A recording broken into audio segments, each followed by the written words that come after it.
আসসালামু আলাইকুম রহমতুল্লাহ। শুরু করছি জাহানারা ইমাম কর্তৃক রচিত দিনলিপি ৭১-এর দিনগুলি। প্রথমেই দিনলিপি সম্পর্কে সংক্ষিপ্ত পরিচয় দেওয়া যাক। জাহানারা ইমামের ৭১-এর দিনগুলি মূলত একটি দিনলিপি। যদিও এটার আঙ্গিকটা দেখতে অনেকটা উপন্যাসের মতো মনে হয়, তবে এটা একটা স্মৃতিচারণমূলক দিনলিপি। এই দিনলিপিটি লেখা হয়েছে ১৯৭১ সালের মার্চ মাসের ১লা তারিখ থেকে ১৭ই ডিসেম্বর তারিখ পর্যন্ত ২৯২ দিনের মধ্যে লেখিকা দিনলিপি লিখেছেন মোট ১৬৮ দিনের। প্রথম দিকে মুক্তিযুদ্ধের প্রস্তুতিকালে প্রায় প্রত্যেক দিন লিখেছেন, পরে গ্যাপ দিয়ে দিয়ে লিখেছেন। তবে এগুলো লিখতে এবং তা রক্ষা করতে লেখিকাকে নানা কৌশল অবলম্বন করতে হয়েছিল। ৭১-এর পুরো সময়টাই ঢাকায় অবরুদ্ধ ছিলেন জাহানারা ইমাম ও তার পরিবার। যুদ্ধের সময় সবচেয়ে ঝুঁকিপূর্ণ ও বিপজ্জনক শহর ছিল এটি। ছিল শত্রু কবলিত সাপদ সংকুল। সেই শহরেই স্বামী, সন্তান, বৃদ্ধ শ্বশুর, বৃদ্ধ মা, আত্মীয় স্বজন, পরিচিতজন নিয়ে বাস করেছেন। প্রতিদিনের শহরের বিপন্ন দশা, কারফিউ, ব্ল্যাকআউট, গোলাগুলি, অপহরণ, নিপীড়ন, নির্যাতন, হত্যাযজ্ঞ আর একই সাথে গেরিলা যোদ্ধাদের বীরত্বপূর্ণ অপারেশন বিজয়ের বারতা কাছ থেকে দেখেছেন, জেনেছেন। ৭১-এর দিনগুলি রচনায় একজন মা, একজন গৃহবধূ স্বাধীনতা যুদ্ধকালীন দিনলিপির মাধ্যমে সমগ্র ৭১-কে আমাদের সামনে তুলে ধরেছেন। এটিকে মুক্তিযুদ্ধের দলিল হিসেবে আখ্যায়িত করা যায়। এই দিনলিপিটি অনেক বড় এবং সেটাকে সংক্ষিপ্ত আকারে প্রকাশ করা হচ্ছে, তাই এটাকে বোরিং ওয়েতে শোনা যাবে না। মনে করতে হবে এটা একজন জীবন্ত মুক্তিযোদ্ধার কাছ থেকে তার জীবনে ঘটে যাওয়া কাহিনী শুনছি। এবং এই মুক্তিযুদ্ধের গল্পটা আমাদের চাকরির পরীক্ষার জন্যও গুরুত্বপূর্ণ। সো এটা জানলে আমাদের এক ঢিলে দুই পাখি মারা হয়ে যাবে। আমাদের একাডেমিক হয়ে যাবে, চাকরির পরীক্ষার প্রস্তুতি হয়ে যাবে ইনশাআল্লাহ। এই দিনলিপিটিতে অনেক চরিত্র এবং অনেক তারিখ রয়েছে। এদের মধ্যে মূল মূল চরিত্রগুলো মনে রাখতে হবে, যেই চরিত্রগুলো সবচেয়ে বেশি ব্যবহৃত হয়েছে, এবং মূল মূল তারিখ মনে রাখতে হবে যেইগুলা এই মুক্তিযুদ্ধের জন্য সবচেয়ে বেশি গুরুত্বপূর্ণ। আর যদি সব মনে রাখতে পারো তাহলে তো কোনো কথাই নেই। এবার আমরা দেখি যে এই দিনলিপির মধ্যে কি কি বলা হয়েছিল। প্রথমেই প্রথম ভাগ, মার্চ মাস ১৯৭১। আজ মার্চ মাসের ১লা তারিখ। ১৯৭০ সালের ৭ ডিসেম্বর অনুষ্ঠিত পাকিস্তান জাতীয় পরিষদ অধিবেশনে বঙ্গবন্ধুর নেতৃত্বে আওয়ামী লীগ অংশগ্রহণ করে বিপুল সংখ্যাগরিষ্ঠতা লাভ করায় আওয়ামী লীগের নেতা বঙ্গবন্ধুর হাতে শাসন ক্ষমতা আসার কথা। সে অনুসারে ১৯৭১ সালের ৩রা মার্চ জাতীয় পরিষদের অধিবেশন অনুষ্ঠিত হবে, এমন ঘোষণাই ছিল সরকারিভাবে। কিন্তু আজ অর্থাৎ ১লা মার্চ ১৯৭১ প্রেসিডেন্ট ইয়াহিয়া খান বেলা ১টার সময় রেডিওতে জাতীয় পরিষদের অধিবেশন স্থগিত ঘোষণা করেছেন। সাথে সাথে শহরের সব জায়গায় হইচই পড়ে গেছে। লোকেরা দলে দলে অফিস আদালত ছেড়ে রাস্তায় বেরিয়ে পড়েছে। স্টেডিয়ামের খেলা বন্ধ হয়ে গেছে। ওখানকার সব দর্শক স্লোগান দিতে দিতে মাঠ থেকে বেরিয়ে পড়েছে। লেখিকা জাহানারা ইমামের দুই পুত্র রুমি এবং জামি দুজনেই ছিলেন স্টেডিয়ামে। সকলের সাথে তারাও বেরিয়ে পড়েন। রুমি তার ছোট ভাই জামিকে নিয়ে আসেন তাদের বাবা শরীফ ইমামের অফিসে। শরীফ ইমাম মতিঝিলে অফিস করেন। বাবার কাছে ছোট ভাইকে রেখে রুমি বেরিয়ে পড়েন। শহরে মানুষের বেশ হইচই হচ্ছে। যে কোনো মুহূর্তে পাকিস্তান সরকার কারফিউ দিতে পারে। এজন্য ক্রেতারা প্রয়োজনীয় সামগ্রীর জন্য দোকানে বেশ ভিড় করেছেন। লেখিকাও কিছু কিনে এনে বাসায় চলে আসলেন। বিকেলে জামিকে নিয়ে শরীফ ইমাম বাসায় ফিরলেন।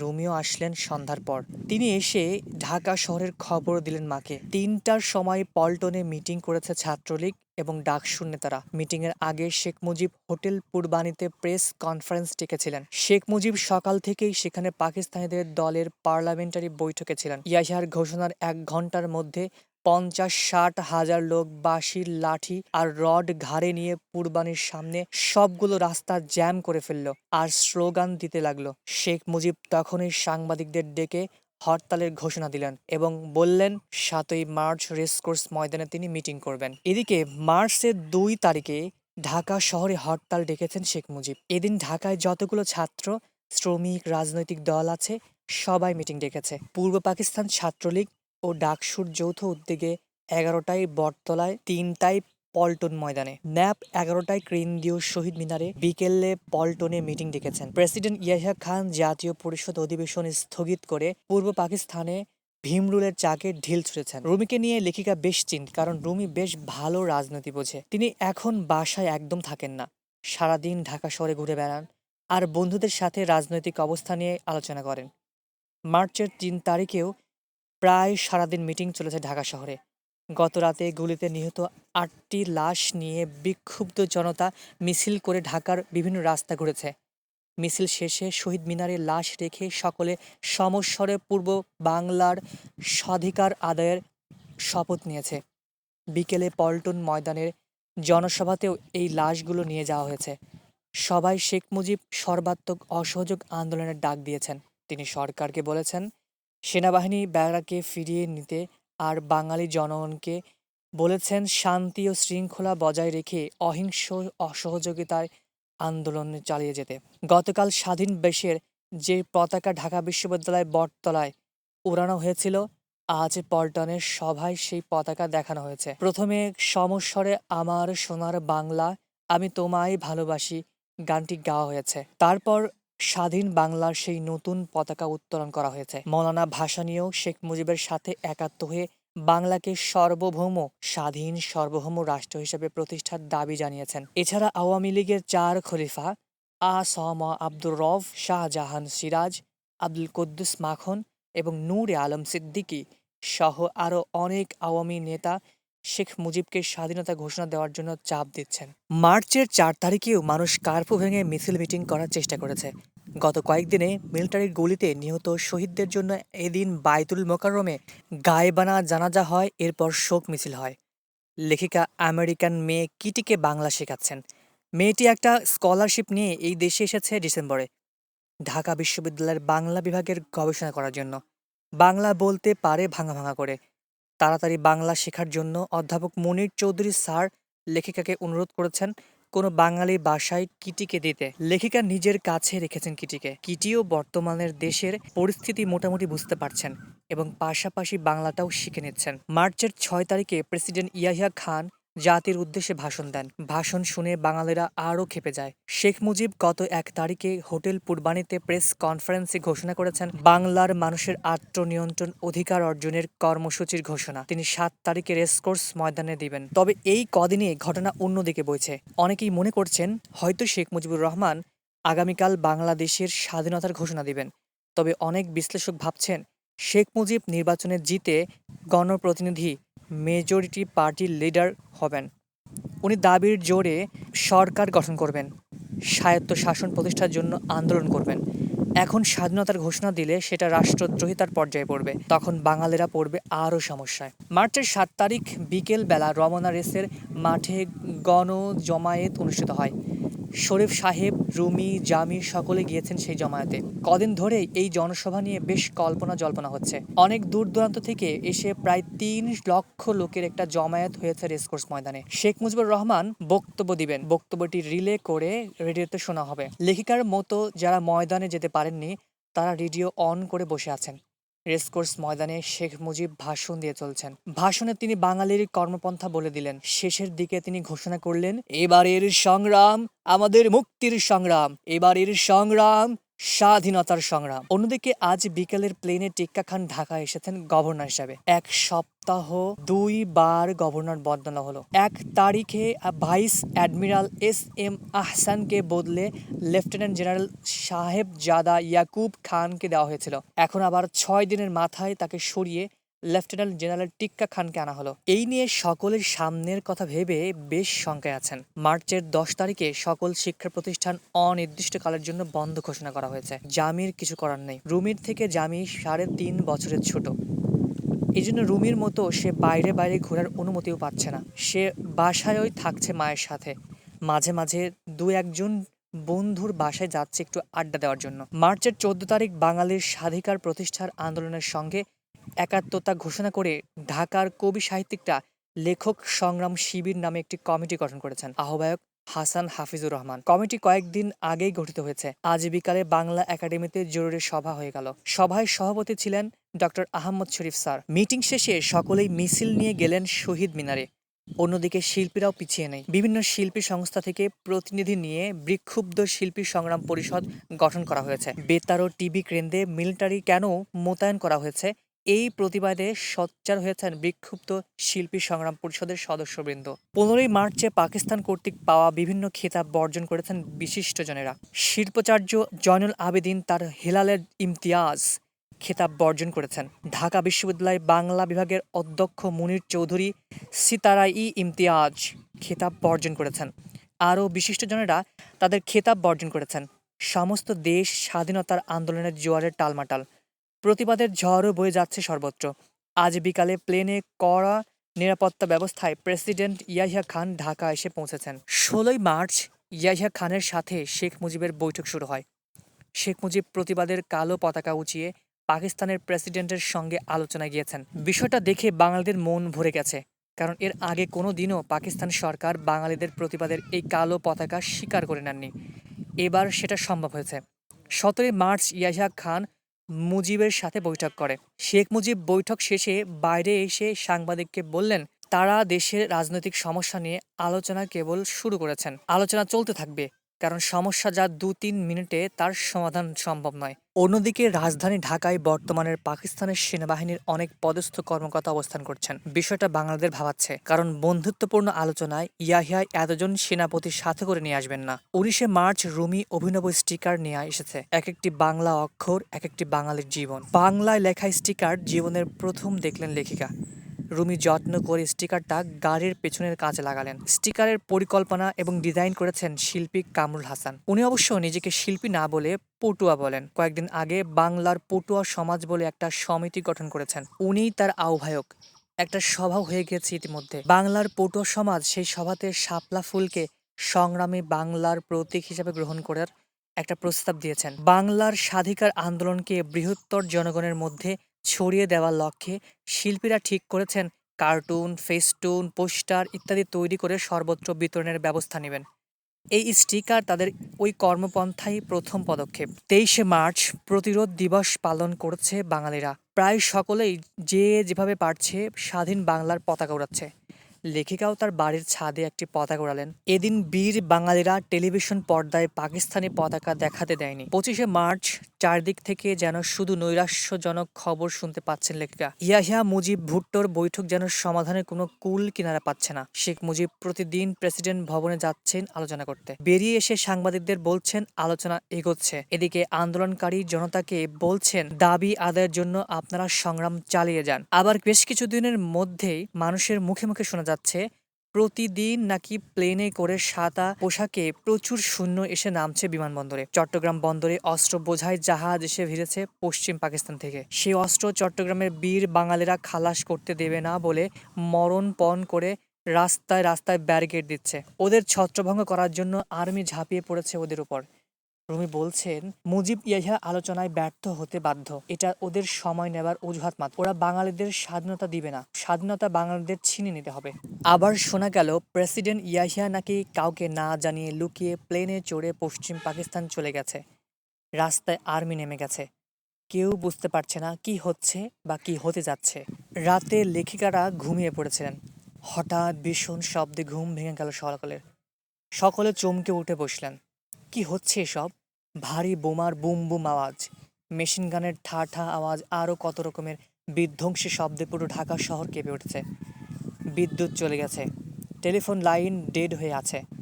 সকলের মনেই আতঙ্ক। কি হচ্ছে কিছুই বুঝতে পারছে না কেউ। 26শে মার্চ সকাল হলেও কারো মন থেকে আতঙ্ক দূর হচ্ছে না। রেডিওতে 9টার দিকে কারফুর কথা বলা হলো। রাস্তায় কাউকে দেখা মাত্রই গুলি করা হবে। মার্শাল ল জারি হয়েছে। কারো সাথে লেখিকা যোগাযোগ করতে পারলেন না। টেলিফোন লাইন ডেড হয়ে আছে।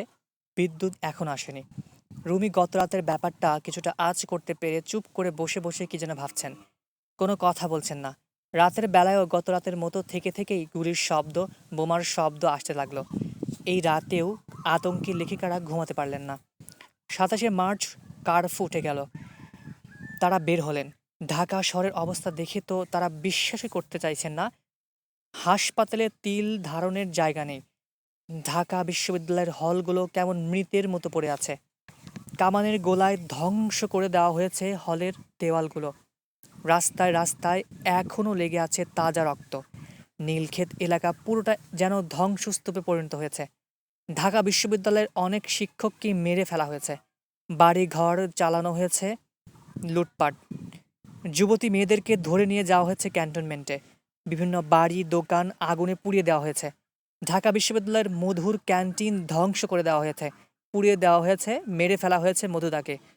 রাজারবাগ পুলিশ লাইনে প্রচণ্ড যুদ্ধের পর বাঙালি পুলিশরা বেশিরভাগ প্রাণ দিয়েছে, অল্প কয়েকজন পালাতে পেরেছে। রাজারবাগ পুলিশ লাইন এখন পাক সেনার গুলিতে ঝাঁঝরা।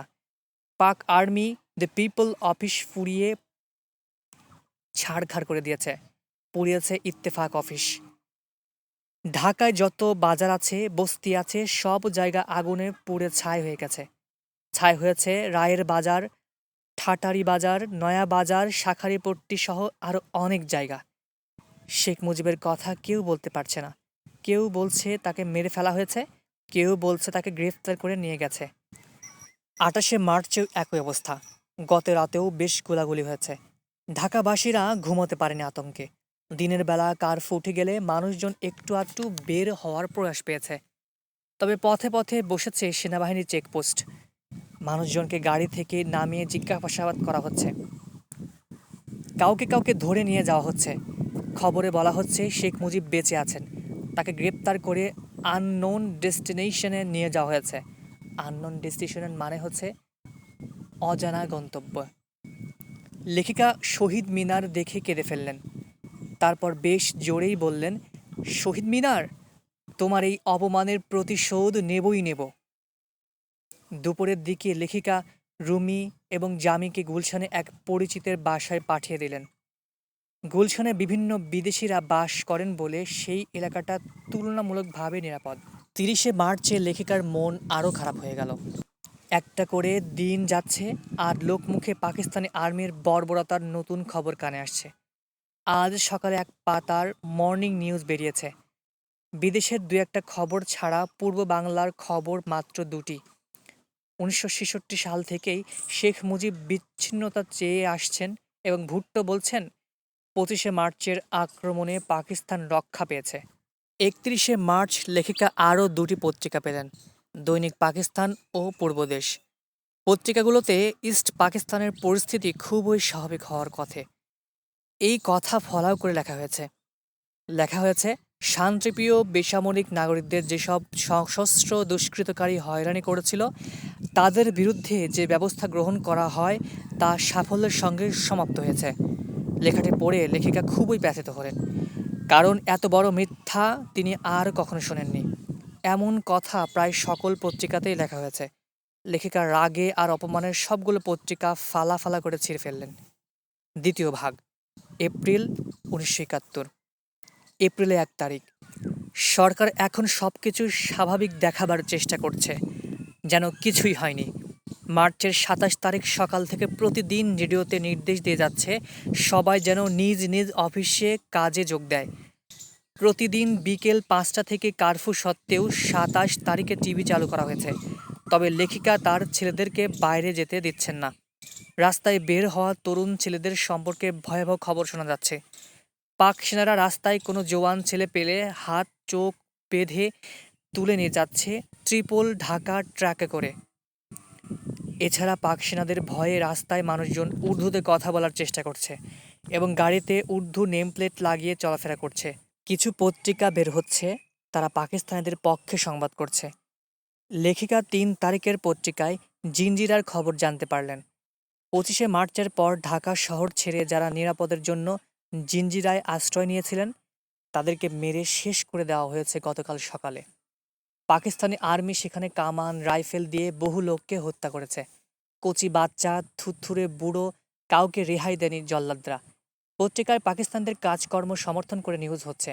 মর্নিং নিউজে লেখা হচ্ছে দুষ্কৃতকারীরা দেশের ভেতরে নির্দোষ ও শান্তিপ্রিয় নাগরিকদের হয়রান করছে। বুড়িগঙ্গার দক্ষিণে জিঞ্জিরায় সম্মিলিত এরকম একদল দুষ্কৃতকারীর বিরুদ্ধে ব্যবস্থা গ্রহণ করা হয়েছে। এরা শান্তিপ্রিয় নাগরিকদের স্বাভাবিক জীবনযাপনের প্রক্রিয়ায় বাধা সৃষ্টি করেছিল। এলাকাটি দুষ্কৃতকারী মুক্ত করা হয়েছে। 4 তারিখে কিটি দেশ ছেড়ে চলে যাবে। কিটি কিছু জিনিস নিরাপদে রাখার জন্য সাথে করে নিয়ে যেতে চায়।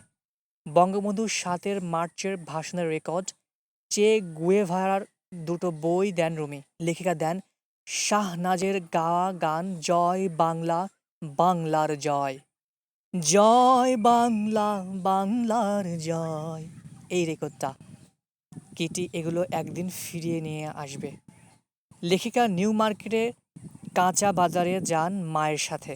নিউ মার্কেট কাঁচা বাজারের পোড়া জঞ্জাল এখনো সম্পূর্ণ সরানো হয়নি। এর মধ্যেই 2-1টা দোকান খুলেছে। জিনিসপত্রের দাম খুবই সস্তা। 9 তারিখে রুমি তার মাকে বললেন বর্ডারে যুদ্ধ হচ্ছে। লেখিকা প্রথমে বিশ্বাস করতে চাইলেন না, কারণ সশস্ত্র মিলিটারির সামনে বাঙালি কি নিয়ে দাঁড়িয়ে যুদ্ধ করবে? তাছাড়া সবখানে তো পাকিস্তানিরা মেরে পুড়িয়ে সব শেষ করে দিচ্ছে, যুদ্ধ কিভাবে হবে? তখন রুমি বললেন 25শে মার্চের রাত থেকে যেখানে যেখানে প্রতিরোধ গড়ে উঠেছিল পাকিস্তানিরা সেসব জায়গা আবার দখল করে নিচ্ছে, কিন্তু সেগুলো তারা এমনি এমনি দখল করতে পারছে না। সেসব জায়গায় তুমুল যুদ্ধ হচ্ছে। বহু জায়গায় বাঙালি আর্মি অফিসাররা রিভোল্ট করেছে। তাদের সঙ্গে যোগ দিয়েছে ইপিআর, ইবিআর, পুলিশ, আনসার লোকজন। ঢাকা থেকে বহু ছেলেছোকরা বর্ডারের দিকে লুকিয়ে চলে যাচ্ছে যুদ্ধ করবে বলে।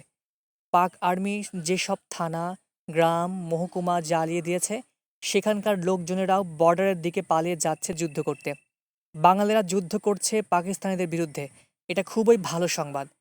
এভাবে যুদ্ধ করেই বিজয়ী ছিনিয়ে আনবে বাংলার বুকে। লেখিকা রুমির কথাবার্তা শুনে বেশ আনন্দিত হচ্ছিলেন। পরক্ষণে রুমি দৃঢ় কণ্ঠে মাকে বললেন, আম্মা, আমি যুদ্ধে যেতে চাই। লেখিকা অবাক হলেন। যুদ্ধ ঠিক কোথায় হচ্ছে এটা ঠিকভাবে এখনো কেউ বলতে পারছে না। চারিদিকে শুধু জল্লাদদের নৃশংস হত্যার উল্লাস, হাত বাঁধা, চোখ বাঁধা, অসহায় নিরীহ জনগণের উপর হায়ানাদের ঝাঁপিয়ে পড়ার নিষ্ঠুর মত্ততা। এর মধ্যে কত মানুষ বর্ডার পার হয়ে ইন্ডিয়া চলে যাচ্ছে। রুমির বয়স মাত্র 20 বছর, ধরতে গেলে এখনো শিশু। কেবল আইএসসি পাশ করে বিশ্ববিদ্যালয়ে ঢুকেছে। ও কিভাবে যুদ্ধ যাবে? লেখিকা সম্মতি দিলেন না। 4 দিন ধরে খুব বৃষ্টি। লেখিকা আশেপাশের মানুষের কাছ থেকে শুনতে পাচ্ছেন বৃষ্টির কারণে নদীর পানি বেড়ে গেছে। এতে দেখা যাচ্ছে নদীতে প্রচুর লাশ ভেসে যাচ্ছে, পেছনে হাত বাঁধা, গুলিতে মরা লাশ। কয়েকদিন ধরেই পাকিস্তানিরা জওয়ান ছেলেদেরকে রাস্তা থেকে ধরে হাত চোখ বেঁধে নিয়ে যাচ্ছে। এছাড়া শোনা যাচ্ছে সদরঘাট, সোয়ারীঘাটে নাকি দাঁড়ানো যায় না পচা লাশের দুর্গন্ধে। 17 এপ্রিল চীন পাকিস্তানকে দৃঢ় সমর্থন দিয়েছে। এজন্য রুমির মন খুবই খারাপ। চীনের প্রধানমন্ত্রী চৌ এন লাই ঘোষণা করেছেন স্বাধীনতা রক্ষার জন্য চীন সরকার পাকিস্তানকে পূর্ণ সহযোগিতা দেবে। রুমি এবং তার মতো যেসব প্রগতিশীল তরুণ সূর্যমুখী ফুলের মতো চীনের দিকে মুখ করে থাকতো, তারা সবাই ভীষণভাবে মুষড়ে পড়েছে। স্বাধীন বাংলা বেতার কেন্দ্র রেডিও চ্যানেল কদিন ধরে লেখিকা একটু একটু ধরতে পারছেন। লেখিকা 1950 সাল থেকেই রেডিওর সাথে যুক্ত। এরপরও তিনি বুঝতে পারছেন না স্বাধীন বাংলা বেতার কেন্দ্রটি কোত্থেকে ব্রডকাস্ট করা হচ্ছে। রুমি বললেন, নিশ্চয়ই বর্ডার এলাকার কোনো জঙ্গলের ভেতর ট্রান্সমিটার লুকিয়ে ব্রডকাস্ট করে। তবে কেউ কেউ বলছে কলকাতা থেকেই নাকি এই চ্যানেল ব্রডকাস্ট করা হচ্ছে। তবে যেগুলো থেকেই করুক, লেখিকা যখনই ধরতে পারেন তখনই শুনেন। 2-3টি মাত্র গান ঘুরে ঘুরে বাজানো হয়। বাংলা ইংরেজি খবর, মুক্তিযোদ্ধাদের জন্য কথিকা, বিদেশি পত্রপত্রিকা থেকে উদ্ধৃতি, এতটুকুই। রবীন্দ্রনাথ ঠাকুরের আমার সোনার বাংলা আমি তোমায় ভালোবাসি, নজরুলের কারার ওই লৌহ কপাট ভেঙে ফেল করলে লোপাট, এই গানটি। এছাড়া রয়েছে নজরুলের লেখা দুর্গম গিরিকান্তার মরু দুস্তর পারাবার, এই গানটি। এবং এর সাথে রয়েছে মোরা ঝঞ্ঝার মতো উদ্দাম, মোরা ঝরনার মতো চঞ্চল, মোরা আকাশের মতো বাধাহীন, মরু সঞ্চার বেদুইন, বন্ধনহীন জন্ম স্বাধীন চিত্ত মুক্ত শতদল, এই গানটি। আরেকটা গান হয় কেদো না মাগো আর তুমি কেদো না। আর অনুষ্ঠানের শুরুতে বাজে শাহনাজ বেগমের জয় বাংলা, বাংলার জয়, হবে হবে হবে নিশ্চয়। অনুষ্ঠানের শেষেও এই গানটাই বাজানো হয়। ২১ তারিখ, রুমির সাথে বেশ কদিন ধরে লেখিকার তর্ক হচ্ছে। রুমি যুদ্ধে যাবেই, এজন্য লেখিকাকে বিভিন্নভাবে বোঝানোর চেষ্টা করছে। লেখিকা বুঝতে চাইছেন না। রুমির কি এখন যুদ্ধ করার বয়স? মাত্র আইএসসি পাশ করে এখানে ইঞ্জিনিয়ারিং কলেজে ভর্তি হয়েছে। আবার আমেরিকার ইলিনয় ইনস্টিটিউট অব টেকনোলজিতেও ওর অ্যাডমিশন হয়ে গেছে। এই বছরের ২ সেপ্টেম্বর থেকে সেখানে ক্লাস শুরু হবে। ওকে আমেরিকা যেতে হবে আগস্টের শেষ সপ্তাহে। সেখানে গিয়ে ৪ বছর পড়াশোনা করে তবে সে ইঞ্জিনিয়ার হবে। আর এই সময় সে যুদ্ধে যেতে চাইছে। রোমিও মাকে বোঝাচ্ছেন, ছাত্রজীবন লেখাপড়া করার সময়। এই সব চিরকালীন সত্য। কিন্তু ১৯৭১ সালের এই এপ্রিল মাসে এই চিরকালীন সত্যটা কি মিথ্যা হয়ে যায়নি? দেশের কোথায় স্বাভাবিক জীবন বজায় আছে? রোমান গ্লাডিয়েটরের চেয়েও বাঙালিদের অবস্থা খারাপ। হাত চোখ বেঁধে দাঁড় করিয়ে পাকিস্তানিরা মুহূর্তেই বাঙালিদেরকে হত্যা করছে। বিহারিরা বিভিন্ন জায়গায় বাঙালিদের জবাই করছে। এই রকম অবস্থার মধ্যে লেখাপড়া করে মানুষ হবার প্রক্রিয়াটা কেমন যেন স্বার্থপর হয়ে যায় না? রুমি তার মাকে আরও বললেন, দেশের এই অবস্থায় তুমি যদি আমাকে জোর করে আমেরিকায় পাঠিয়ে দাও, আমি হয়তো যাব শেষ পর্যন্ত, কিন্তু তাহলে আমার বিবেক চিরকালের মতো অপরাধী করে রাখবে আমাকে।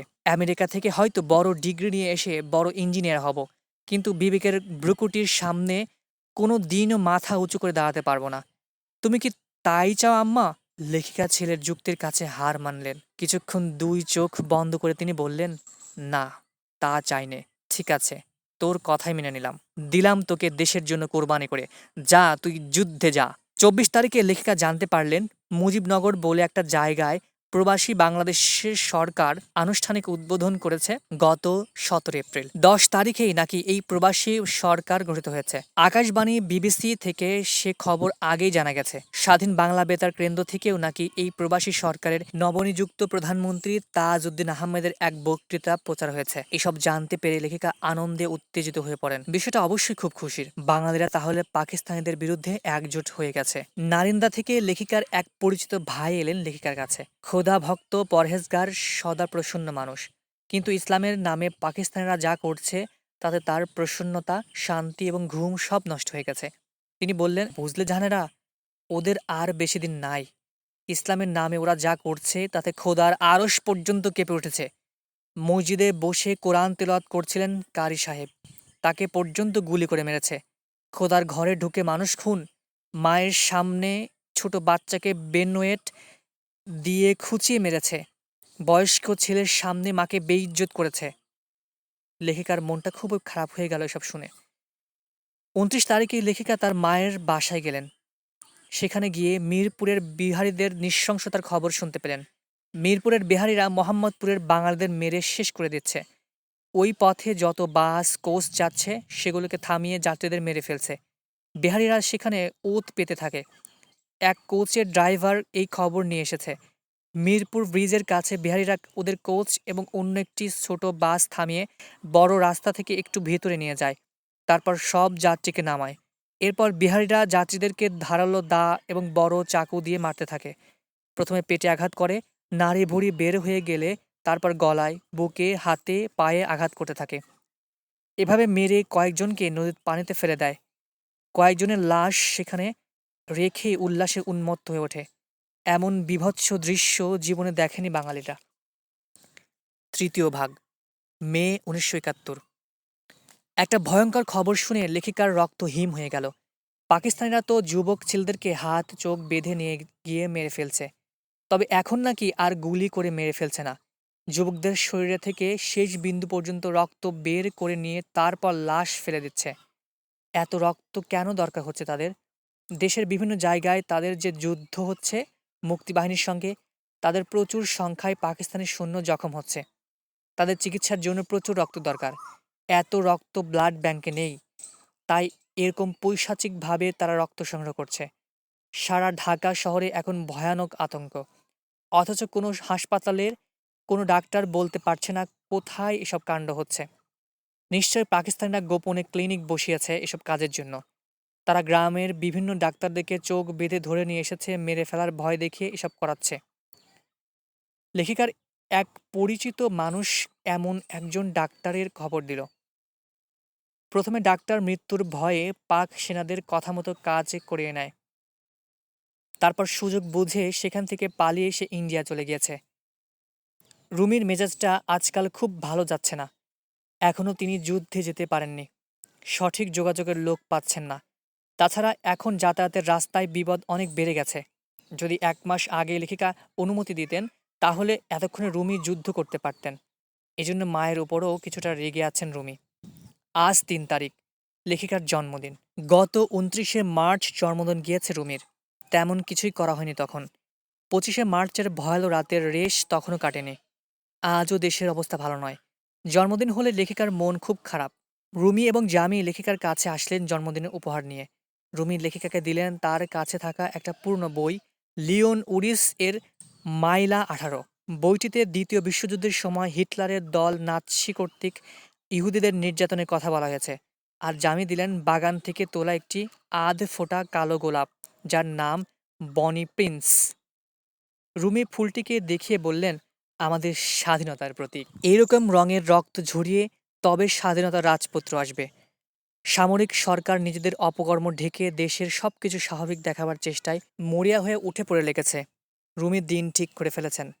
আগামীকাল অর্থাৎ 7ই মে রওনা হবেন তিনি। তার প্যান্টের কোমরের কাছে ভেতর দিকে মুড়ির সেলাই খুলে সেখানে কয়েকটা 100 টাকার নোট ভাঁজ করে রেখে আবার মুড়ি সেলাই করে দিলেন লেখিকা। পথে খানসেনাদের হাতে ধরা পড়লে তারা যেন এই টাকা হাতিয়ে নিতে না পারে এজন্য। কাপড় জামা রাখার জন্য রুমির সঙ্গে নিচ্ছেন একটা ছোট আকারের এয়ার ব্যাগ।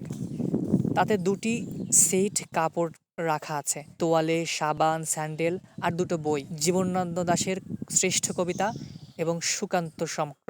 7ই মে সকালে নাস্তা খাওয়া শেষ করে রুমি বেরিয়ে পড়লেন। লেখিকা গাড়ি দিয়ে তাকে এগিয়ে দিচ্ছেন। সেক্রেটারিয়েট সেকেন্ড গেটের সামনে লেখিকা গাড়ি থামালেন।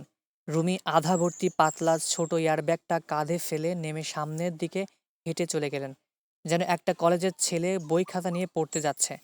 দেখতে দেখতে রুমি ফুটপাতে চলমান জনস্রোতের মধ্যে মিশে গেলেন। 9 তারিখে লেখিকার খুবই কষ্ট হতে লাগলো। তার বড় ছেলে গিয়েছে মুক্তিযুদ্ধে, জামিও যেতে চাইছে। তাকে অনেক করে লেখিকা বুঝিয়েছেন, 2 ভাই একত্রে গেলে লোকে সন্দেহ করবে। গত রাতে ঘুমাতে পারেনি লেখিকা। পরিচিত বিভিন্ন মানুষের থেকে লেখিকা দেশের বর্তমান বিভিন্ন খবর জানার চেষ্টা করছেন। কিভাবে বর্ডারে যুদ্ধ শুরু হলো, কিভাবে কি হবে, এসব কিছুটা জেনে এবং কিছুটা নিজে কল্পনা করতে লাগলেন তিনি।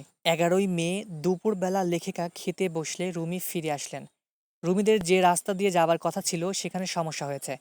রুমিদেরকে যে লোক নিয়ে যাবে সেই লোক অন্য রাস্তা জানে না, তাই কয়েকটা দিন অপেক্ষা করতে হবে, তারপর তারা যাবেন। রুমির দলে ছিলেন বেশ কয়েকজন, মনু, ইশরাক, কামাল লোহানী, প্রতাপ হাজরা এবং কিছু হিন্দু কর্মচারী ও শিল্পী সহ আরও কয়েকজন। রুমিরা সদরঘাট দিয়ে বুড়িগঙ্গা পার হয়ে প্রায় 7-8 মাইল পথ হেঁটে যান। এভাবে অনেক কষ্টে তারা ধলেশ্বরীর পাড়ে পৌঁছান। ধলেশ্বরী পার হলেই সৈয়দপুর, সেখান থেকে 8 মাইল দূরে শ্রীনগর।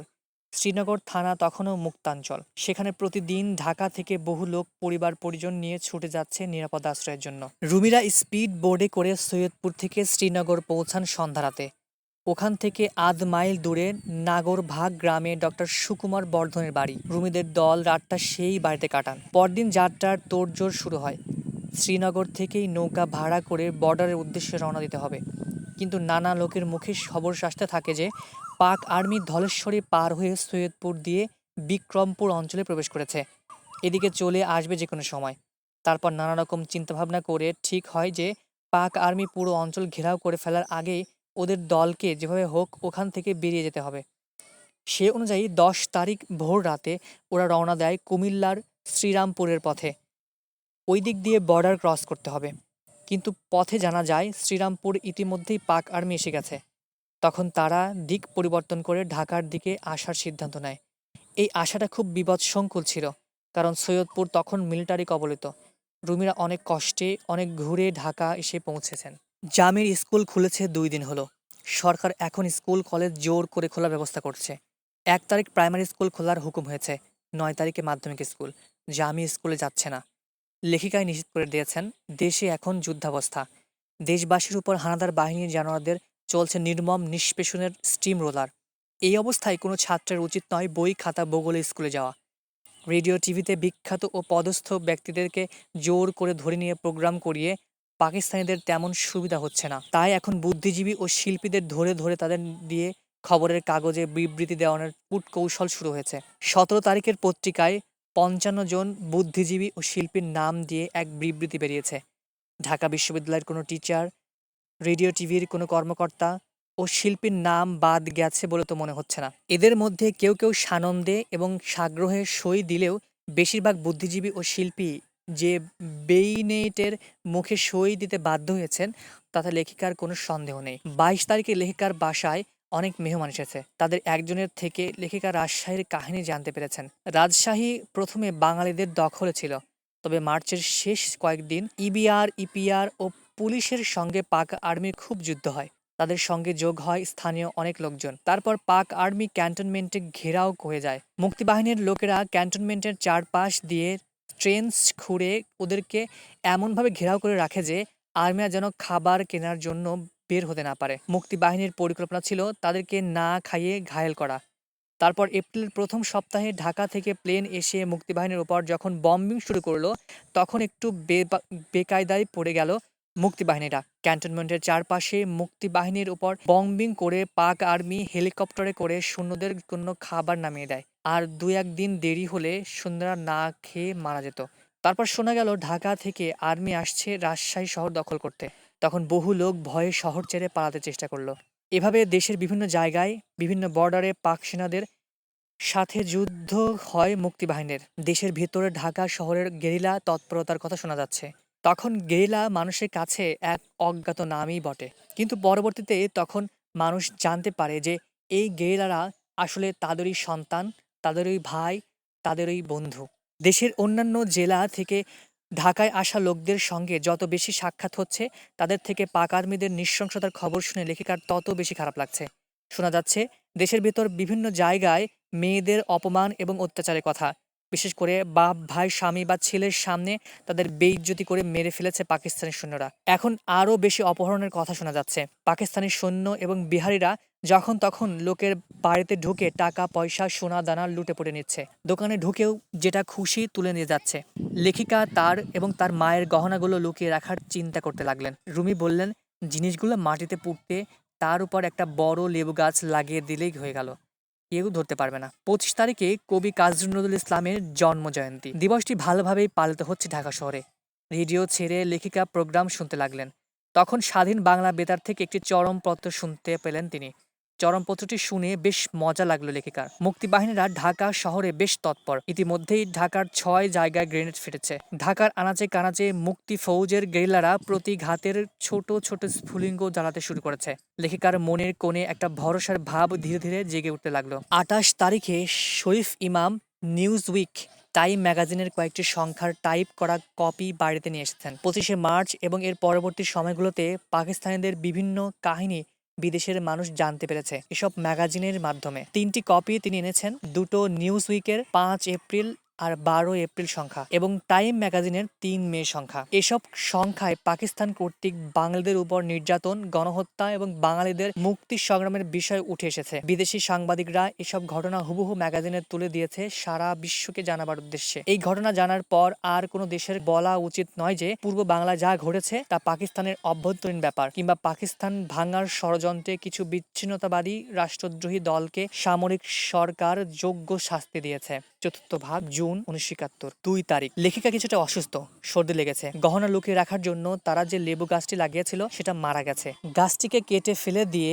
গহনাগুলো অন্য কোথাও লুকিয়ে রাখার কথা ভাবছেন লেখিকা। জামির বন্ধু টাট্টু বাড়িতে কাউকে কিছু না বলে মুক্তিযুদ্ধে চলে গিয়েছে, এই জন্য জামির একটু মন খারাপ। ৮ তারিখে পত্রিকায় ছাপা হয়েছে ৫০০ ও ১০০ টাকার নোট অচল ঘোষণার খবর। গত রাতেই টিভিতে অবশ্য এই চাঞ্চল্যকর ঘোষণা দেওয়া হয়েছে। নোট অচল ঘোষণা করার ফলে সারা শহরে হইচই পড়ে গেছে। কতজন মাথায় হাত দিয়ে বসে পড়েছে, বিশেষ করে ছোট ব্যবসায়ীরা যারা কখনো ব্যাংকের ধারের কাছে যায়নি, নগদেই সবসময় কারবার করে। নোট অচল হয়ে গেলে সামরিক সরকার দেশের সমগ্র জনজীবন স্থাণু করে দিয়েছে। অবশেষে গহনা লুকিয়ে রাখার বন্দোবস্ত হয়েছে।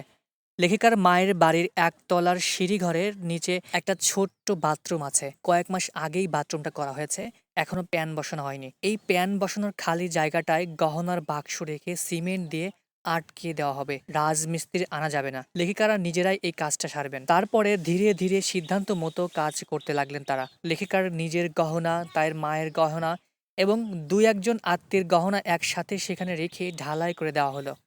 তারপর সেখানে বাড়ির ড্রাম, টিন, মটকা, কলসি, হাবিজাবি জিনিস রেখে সেটাকে স্টোর রুম বানিয়ে ফেলা হলো। 10 তারিখে টাট্টু ফিরে এসেছে। লেখিকা টাট্টুর থেকে শুনতে পেলেন সেদিন টাট্টু দুজন বন্ধুর সাথে দাউদকান্দিতে নদী পেরিয়ে পর্যায়ক্রমে বাসে, রিকশায় ও পায়ে হেঁটে বর্ডার ক্রস করে। ওপারে নগরকান্দা বলে একটা জায়গায় যে ক্যাম্পটা ছিল সেখানে ওরা ওঠে।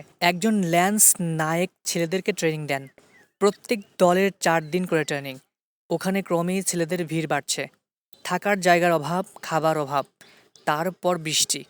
বৃষ্টিতে ভিজে স্যাঁতসেঁতে মাটিতে শুয়ে বহু ছেলের জ্বর হয়ে গেল, আর পেটের অসুখ, ওষুধের অভাব।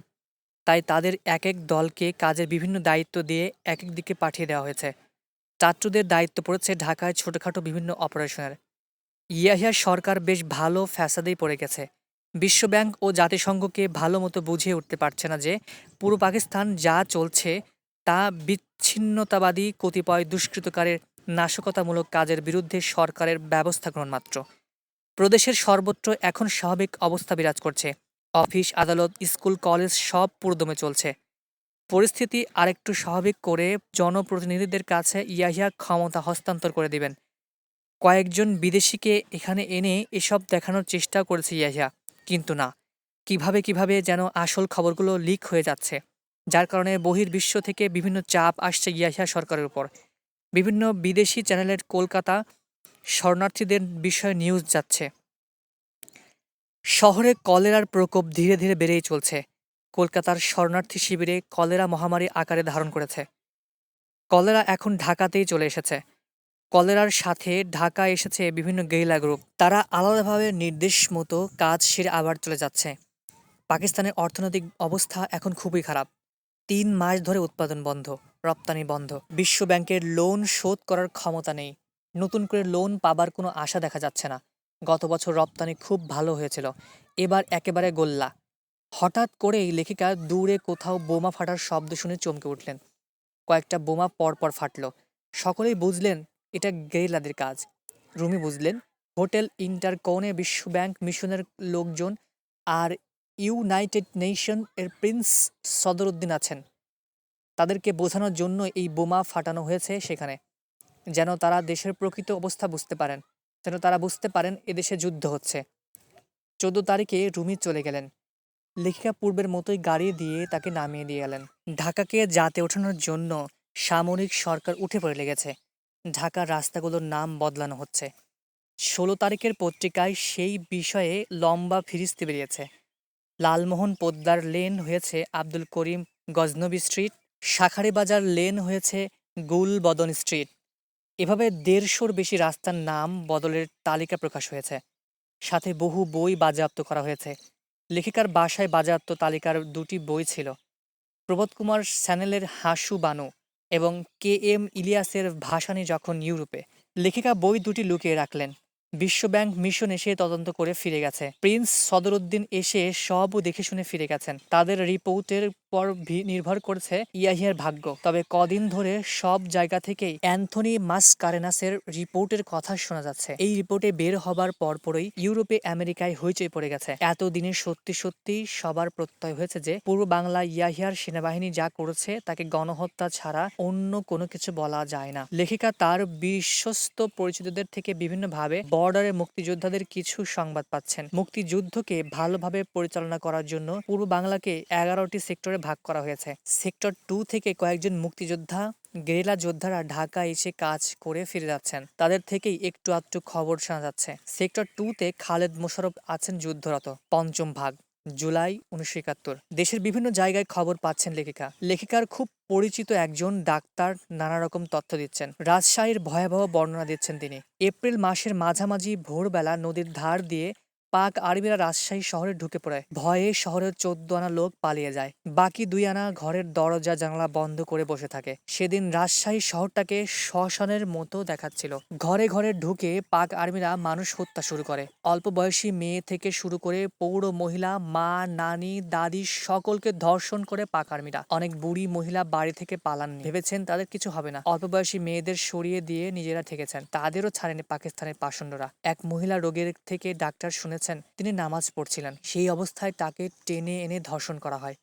আরেক মহিলা কোরআন শরীফ পড়ছিলেন, শয়তানরা কোরআন শরীফ টান দিয়ে ফেলে দিয়ে তাকে ধর্ষণ করে। কিছুক্ষণ পর ডাক্তার বললেন, যদি আল্লাহর অস্তিত্ব থাকে তবে এই শয়তানের চেলা পাকিস্তানিদের ধ্বংস অবধারিত, আর যদি এরা ধ্বংস না হয় তাহলে আল্লাহর অস্তিত্ব সম্বন্ধে আমার নতুন করে চিন্তাভাবনা করতে হবে। 3 তারিখে লেখিকা রুমির চিঠি পেয়েছেন। দুটো ছেলে এসে শরীফ ইমামকে দিয়ে গেছে খুবই ছোট একটি চিঠি। আমি ভালো আছি, মনি ভাইদের সঙ্গে আছি, এদের যা দরকার সব দিও। 2 নং সেক্টর থেকে খালেদ মোশাররফ বাংলাদেশের সবকটা ব্রিজ আর কালভার্টের তালিকা চেয়ে পাঠিয়েছেন। সেই ব্রিজ কালভার্ট উড়িয়ে দেওয়ার ব্যাপারে কতগুলো তথ্য। ব্রিজের ঠিক কোন কোন পয়েন্টে বোমা বেঁধে উড়ালে ব্রিজ ভাঙবে, অথচ সবচেয়ে কম ক্ষতি হবে, যেন দেশ স্বাধীন হবার পর সহজে মেরামত করা যায়, এসব তথ্য চেয়েছেন তিনি। তাদের উদ্দেশ্য যতগুলো পারা যায় ব্রিজ আর কালভার্ট ভেঙে পাক সেনাবাহিনীর যোগাযোগ ও চলাচল ব্যবস্থাকে অচল করে দেওয়া। রুমিরা আগরতলায় কাছাকাছি একটি জায়গা আছে, সেই জায়গার নাম দিয়েছে ওরা সেক্টর 2। খালেদ মোশাররফ ওখানে সেক্টর কমান্ডার। ঢাকার বেশিরভাগ ছেলে ওখানেই যায়, ঢাকা থেকে আগরতলার দিকটাই সবচেয়ে কাছে। রুমি ওখানে গেরিলা ট্রেনিং নিচ্ছেন। লেখিকা এসব শুনে শিহরিত হয়ে উঠলেন। অনেকদিন পর তিনি রুমিদের খবর পেলেন মুক্তিযোদ্ধাদের খবর। 8 তারিখে শরীফ ইমাম সেই 2 জন মুক্তিযোদ্ধার হাতে 3500টি ব্রিজ এবং কালভার্ট বিষয়ক কাগজ ও তথ্য দিয়ে বিদায় দিলেন। যেহেতু শরীফ ইমাম একজন ইঞ্জিনিয়ার এবং বড় একটি সরকারি অফিসে আছেন, সেহেতু তিনি একটু চেষ্টা করেই সব তথ্য জোগাড় করতে পেরেছেন। ঢাকায় কিছুদিন ধরে গুজব চলছে মুক্তিবাহিনীর গেরিলারা ক্রমে ক্রমে সবগুলো পাওয়ার স্টেশন অচল করে দিবে, ঢাকা শহরে লাইট পানি কিছুই থাকবে না। লেখিকারা কিছুদিন থেকেই ভাবনা চিন্তা করছেন বাসায় টিউবওয়েল বসানোর কথা। অন্যদিকে মেলাঘরে যেখানে রুমিরা গেরিলা ট্রেনিং নিচ্ছেন সেখানে চোখ ওঠার রোগ হচ্ছে। এই রোগ ঢাকা শহরে ছড়িয়ে পড়েছে। খান সেনারা এটার নাম দিয়েছে জয় বাংলা চোখ ওঠা। ওদেরও নাকি বেশি হচ্ছে এগুলো। ওরা বলে বিচ্ছু গেরিলাদের চেয়েও বেশি বিচ্ছু এই চোখ ওঠা। 15 তারিখ আজ এসএসসি পরীক্ষা শুরু হচ্ছে। বাঙালি ছেলেমেয়েরা যাতে এসএসসি পরীক্ষা না দেয় তার জন্য মাসখানেক ধরে বিভিন্ন জায়গায় কোথা থেকে কারা যেন গোপন ইস্তাহার বিলি করছে। তাই নিয়ে মহল্লায় মহল্লায়, বাড়িতে বাড়িতে উত্তেজনা, আলাপ আলোচনা, ভয় ভীতি। পরীক্ষার্থী ছেলেমেয়েদের বাবা মার মাথা খারাপ হয়ে যাওয়ার জোগাড়। এমন কোথাও শোনা যাচ্ছে ছেলেমেয়েরা পরীক্ষা দিতে গেলে কেন্দ্রে নাকি বোমা মারা হবে। অন্যদিকে সরকারের তরফ থেকে পরীক্ষা দেওয়ার সপক্ষে প্রচুর ঢাকঢোল পেটানো হচ্ছে। পরীক্ষা কেন্দ্রগুলোতে পুলিশ মোতায়েন করা হয়েছে, তাদেরকে সহায়তা করছে বহু সংখ্যক রাজাকার। মোড়ে মোড়ে পুলিশ, রাস্তায় রাস্তায় পুলিশ টহল দিচ্ছে। রাজাকারগুলো এই সুযোগে বেশ প্রাধান্য পেয়ে যাচ্ছে। আজকাল গেরিলারা বেশ তৎপর হয়ে উঠেছে। দেশের বিভিন্ন জায়গায় পরীক্ষা কেন্দ্রগুলোতেও প্রায়ই বোমা ফাটিয়ে যাচ্ছে, এত কড়া পাহারা সত্ত্বেও। ঢাকা শহরে দিনে দুপুরে সেনাবাহিনীর সদস্যদের মেরে অদৃশ্য হয়ে যাচ্ছে গেরিলারা। ভয়েস অব আমেরিকার খবরে বলা হচ্ছে ঢাকার রাস্তায় মুক্তিবাহিনী ও পাক সেনাদের মধ্যে গান ফাইট হচ্ছে। গেরিলারা বিভিন্ন পাওয়ার স্টেশন উড়িয়ে দিচ্ছেন। সেদিন গেরিলারা উলান গুলবাগে 2টো পাওয়ার স্টেশনের ট্রান্সফরমার উড়িয়ে দিয়ে ঠিকমতো ভেঙে গেছে। খান সেনারা একজনকেও ধরতে পারেনি। তবে বিস্ফোরণের পর থেকে ওই 2 এলাকায় ত্রাসের রাজত্ব শুরু হয়েছে। ধরপাকড়, বাড়ি বাড়ি তল্লাশি, রামপুরা আর খিলগাঁও এলাকায় খান সেনা দিয়ে গিজগিজ করছে। মুক্তিবাহিনীর এমন তৎপরতা শুনে লেখিকার বেশ ভালো লাগছে। তিনি নানাভাবে মুক্তিযোদ্ধাদের সহযোগিতা করার চেষ্টা করেছেন। শহরে খুব বৃষ্টি হচ্ছে। বৃষ্টির পানিতে গোটা শহর পানিতে তলিয়ে গেছে। পাকিস্তান সরকার এখন বেশ ঘাবড়ে গেছে। ঢাকা শহরে রোজই দিনে রাতে বিচ্ছুরা একটা না একটা কিছু করে যাচ্ছে। তাছাড়া সারা দেশের বর্ডার জুড়ে যুদ্ধ হচ্ছে বেশ জোরে সোরে। কিছু কিছু বর্ডার এলাকা মুক্ত হয়ে গেছে।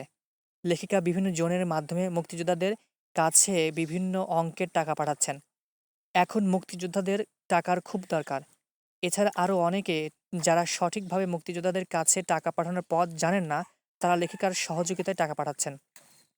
শহীদ মিনার এখনও ওই অবস্থাতেই আছে। ওখানে মসজিদ লেখা একটা সাইন বোর্ড ঝুলিয়ে রাখা হয়েছে। রমনা কালী মন্দিরটা নেই, ওটা গোলা দিয়ে পুরোপুরি গুঁড়িয়ে ওখানকার মাটি সমস্ত সমান করে দেওয়া হয়েছে। শোনা যাচ্ছে সৈয়দপুর এয়ারপোর্ট তৈরি হচ্ছে, তাতে চারপাশের এলাকা থেকে লোক ধরে এনে এয়ারপোর্টে তৈরির কাজ করানো হচ্ছে। মাটি কাটা থেকে শুরু করে এয়ারপোর্ট বিল্ডিং বানানো, রানওয়ে তৈরির সমস্ত কাজই ওই সব লোকেদের দিয়ে বিনা মজুরিতে করানো হচ্ছে। পুরো এলাকায় একেবারে হাহাকার পড়ে গেছে। 25 তারিখে যাত্রাবাড়িতে একটি হাস্যকর ঘটনা ঘটে গেছে। যাত্রাবাড়ির রাস্তা দিয়ে সারা রাত ধরে মিলিটারি ভর্তি বড় বড় লরি যাতায়াত করে। ওদের যাতায়াতের সুবিধার জন্য রাত 10টার পর এই রাস্তা দিয়ে অন্য সব গাড়ি চলাচল বন্ধ থাকে। গতকাল মাঝরাতে কয়েকজন বিচ্ছু অর্থাৎ গেরিলা যোদ্ধারা পথের উপর কয়েকটা ছোট সাইজের মাইন বসিয়ে দিয়ে কোনো এক ফাঁকে চলে যায়। তাতে দুটো খানসেনা ভর্তি লরি উল্টে রাস্তার পাশের ঢালু জমিতে পড়ে যায়। রাতের অন্ধকারের শব্দ ও চেঁচামেচি শুনে যাত্রাবাড়ি চেকপোস্ট থেকে পাক আর্মি ভাবে ওখানে নিশ্চয়ই গেরিলারা কিছু করছে। অমনি তারা গুলি ছুড়তে থাকে। তা শুনে খাদে পড়া পাক সেনারা মনে করে ওগুলো মুক্তিবাহিনীর গুলি। তারাও তখন গুলি করা শুরু করে, অর্থাৎ পাক সৈন্যরাই নিজেদের মধ্যে গোলাগুলি করতে থাকে। ষষ্ঠ ভাগ, আগস্ট 1971। আজ 1 তারিখ। রুমি যুদ্ধ গিয়েছে আজ 48 দিন হলো। লেখিকার মনে হচ্ছে তিনি যেন রুমিকে 48 সপ্তাহ ধরে দেখেন না। কত মানুষের মৃত্যুর সংবাদ পাচ্ছেন লেখিকা। এসব খবর লেখিকাকে দুর্বল করে দিচ্ছে। ঢাকায় বিচ্ছুদের কাজ কারবার ক্রমেই দুঃসাহসিক হয়ে উঠছে।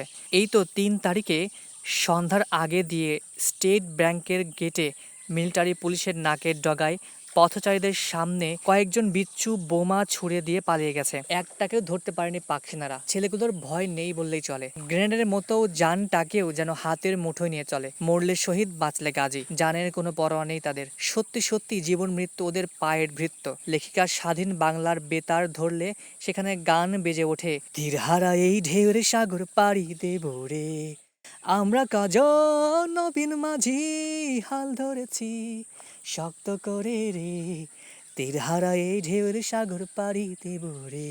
8 তারিখে সকলের মুখে মুখে ফার্ম গেটে গেরিলা অপারেশনের কথা প্রচার হতে থাকে। ফার্ম গেটের মিলিটারি চেকপোস্টটা বেশ বড়সড়। ওখানকার ট্রাফিক আইল্যান্ডের মাঝখানে দুটো তাঁবুতে অনেকগুলো মিলিটারি পুলিশ। কাছাকাছি ফুটপাতে লাইট মেশিনগান হাতে মিলিটারি। একটু দূরে গ্রিন রোডে ঢোকার মুখে মোড়ে একটা সিনেমা হল তৈরি হচ্ছে। সেটার মাথাতেও লাইট মেশিনগান হাতে এক মিলিটারি। অর্থাৎ সব এরাহি ব্যাপার স্যাপার।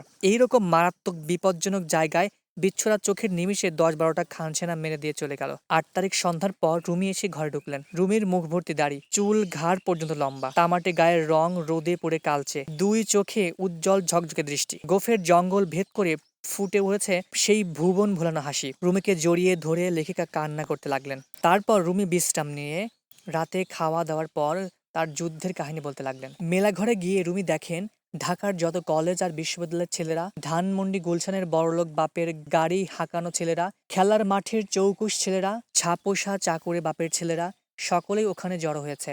সবাই যুদ্ধ করার জন্য গিয়েছে।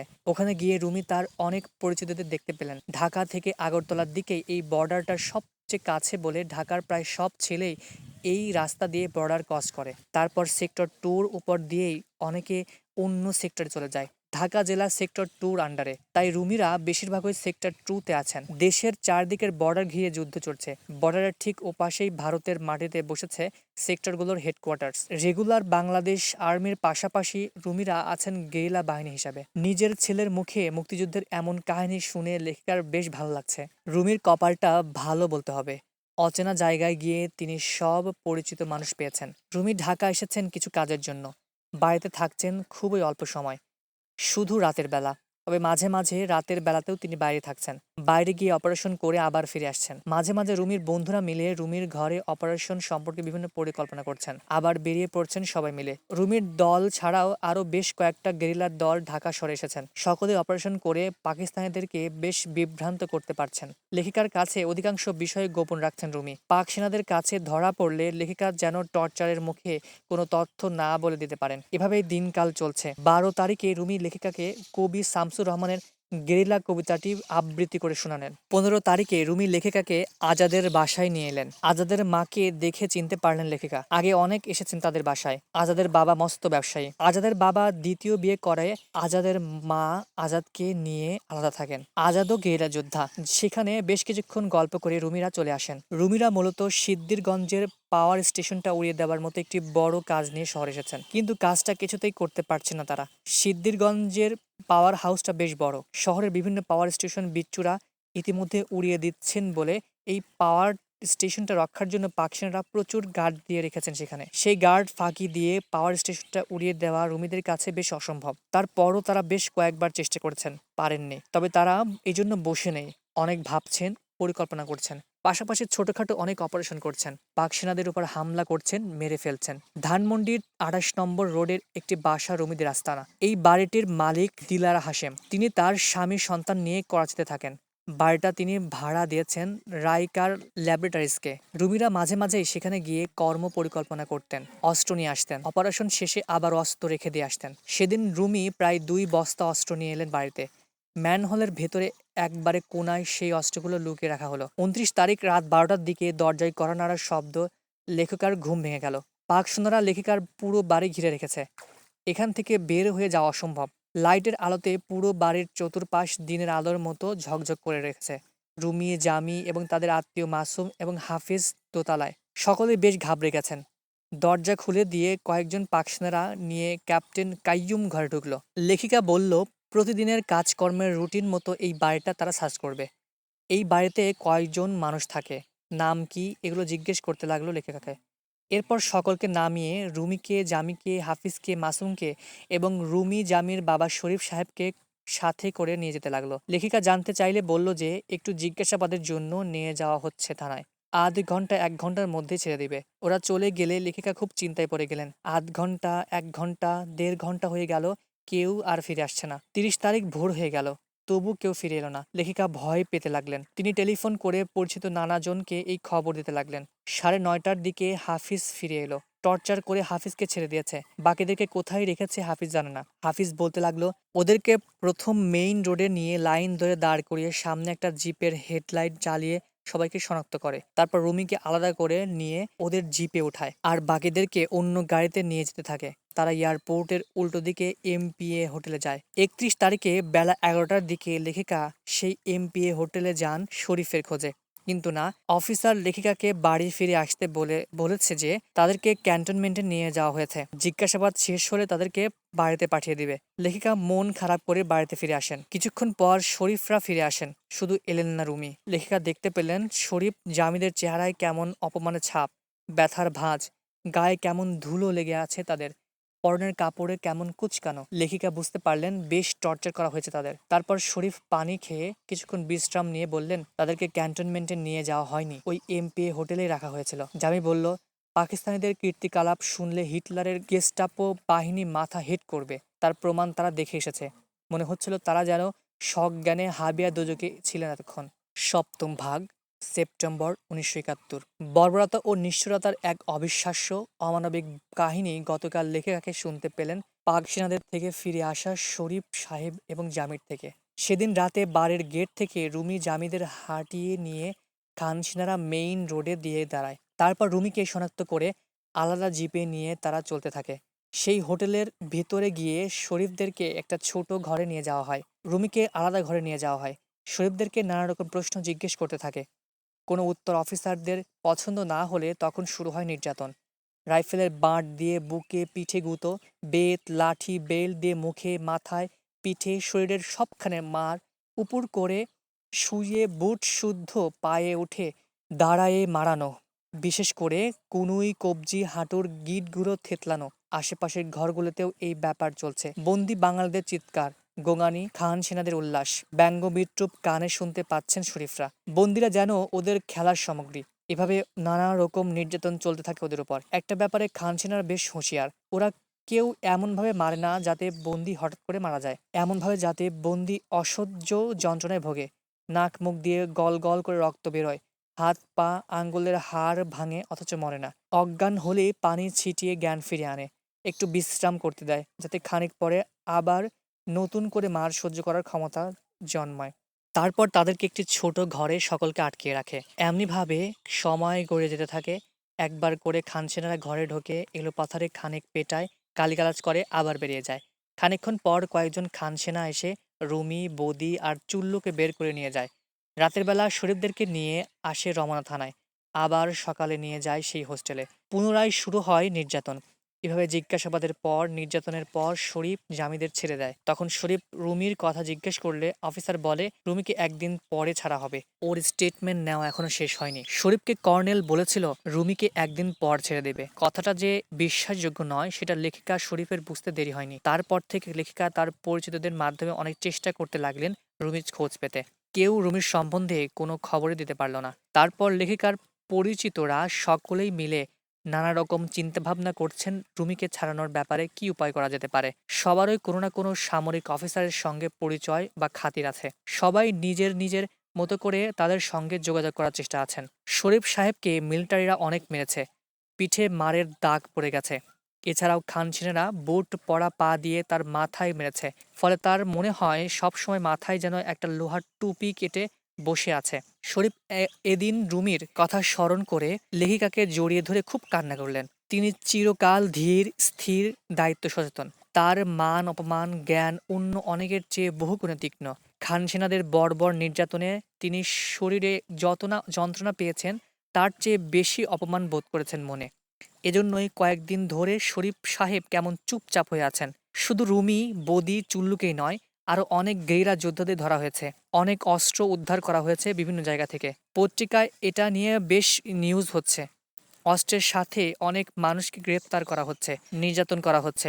রুমিদের মতো যারা যোদ্ধা তাদেরকে আটক রেখে বাকিদেরকে ছেড়ে দেওয়া হচ্ছে। রুমিদের খোঁজ কেউ বলতে পারছে না। রুমির জন্য লেখিকা পাগলা পীরের বাসায় যাওয়া শুরু করেছেন। লোকে বলে পাগলা পীর খুবই শক্তিশালী পীর। রুমির মতো আরও যাদের স্বামী সন্তানকে পাক সেনারা ধরে নিয়ে গেছে তাদের প্রায় সকল আত্মীয়ই এসেছে পাগলা পীরের কাছে দোয়ার জন্য। পাগলা পীর সকলকে আশ্বাস দিচ্ছেন খুব শীঘ্রই বন্দীদেরকে মুক্ত করে দিবে। সকলেই বেশ ভালো আছেন। প্রদেশে এতদিনে বেসামরিক গভর্নর দিয়েছে পাকিস্তান সরকার। নতুন গভর্নর হয়েছে ডক্টর মালিক। নতুন সামরিক আইন প্রশাসক হয়েছেন লেফটেন্যান্ট জেনারেল এ কে ওসমানী। একই সঙ্গে গভর্নর আর সামরিক আইন প্রশাসকের দায়িত্ব পালন করে অবশেষে টিক্কা খান বিদায় নিয়েছে। একটি খবর প্রকাশ পেয়েছে, গত ২০ August flight lieutenant AKM Matiur Rahman বলে ৮ বছরের অভিজ্ঞতা সম্পন্ন এক পাইলট পাকিস্তান থেকে একটি বিমান হাইজ্যাক করে ভারতের দিকে নিয়ে আসছিলেন বাংলাদেশের মুক্তিযুদ্ধে সহযোগিতা করবেন বলে, কিন্তু পারেননি। মাঝপথে পাকিস্তানের আরেক পাইলট তাকে থামিয়ে দেয়। এতে বিমানটি বিধ্বস্ত হয়ে দুজনেই মৃত্যুবরণ করেন। একটা কঠিন বিষয় সিদ্ধান্ত নেওয়ার ব্যাপারে গত দুদিন ধরে শরীফ সাহেব এবং লেখিকা খুব দ্বিধাদ্বন্দ্বে ভুগছেন। রুমিকে কি করে বের করে আনা যায় তা নিয়ে শরীফ সাহেবের বন্ধু বান্ধবরা নানা রকম চিন্তাভাবনা করছে। এর মধ্যে একজন বলছে শরীফ যদি রুমির প্রাণ ভিক্ষা চেয়ে সরকারের কাছে মার্সি পিটিশন করে তাহলে হয়তো রুমির কে ওরা ছেড়ে দিতে পারে। শরীফ এই সিদ্ধান্তে রাজি হচ্ছেন না।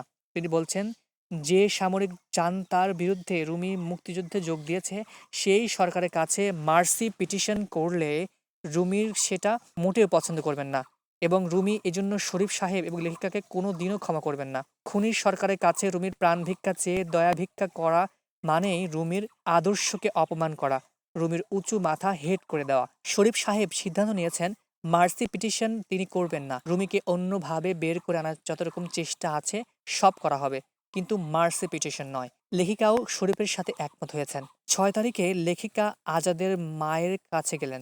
আজাদকেও ধরে নিয়ে যাওয়া হয়েছে। আজাদকে ধরতে এসে পাকিস্তানিদের ঘাম বের হয়ে গিয়েছিল, কারণ আজাদের সাথে তার অনেক আত্মীয়রাও ছিল, তারাও মুক্তিযোদ্ধা, যার কারণে বেশ গোলাগুলি হয়েছিল আজাদের বাড়িতে। আজাদের সাথে তার মা দেয়ালের জানালার বাইরে দাঁড়িয়ে লুকিয়ে দেখা করেছিলেন রমনা থানায়। আজাদ তার মাকে পাকিস্তানের নির্যাতনের কথা বলেছিলেন। নির্যাতনে আজাদ কারো নাম বলে দিয়েছেন কিনা জিজ্ঞেস করলে আজাদ বলেছিলেন না, তিনি কারো নাম বলেননি। তবে পাকিস্তানিরা অনেক অত্যাচার করেছে আজাদের উপর। আজাদ যদি অত্যাচার সহ্য করতে না পেরে নাম বলে দেন এই ভয় হয় আজাদের। তখন আজাদের মা আজাদকে বলেছেন, বাবা, ওরা যখন তোমাকে মারবে তখন তুমি শক্ত হয়ে সহ্য করো সব মার, তবুও কোনো নাম বলবে না। রুমির কোনো খবর নেই। প্রতিদিন লেখিকা পাগলা পীরের কাছে যাচ্ছেন। পাগলা পীর তাকে আশ্বাস দিয়েই চলছেন, কিন্তু কোনো খবর দিতে পারছেন না।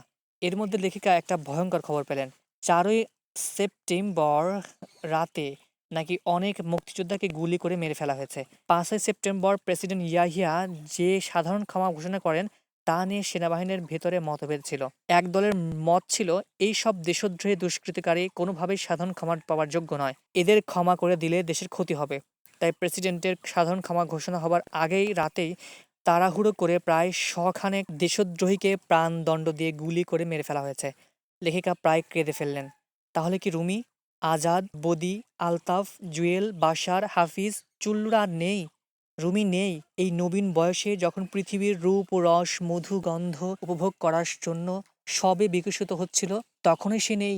এই সেপ্টেম্বরের 2 তারিখ থেকে রুমির ইলিনয় ইনস্টিটিউট অব টেকনোলজিতে ক্লাস করার কথা, তার বদলে 4 তারিখে কোথায় গেল সে?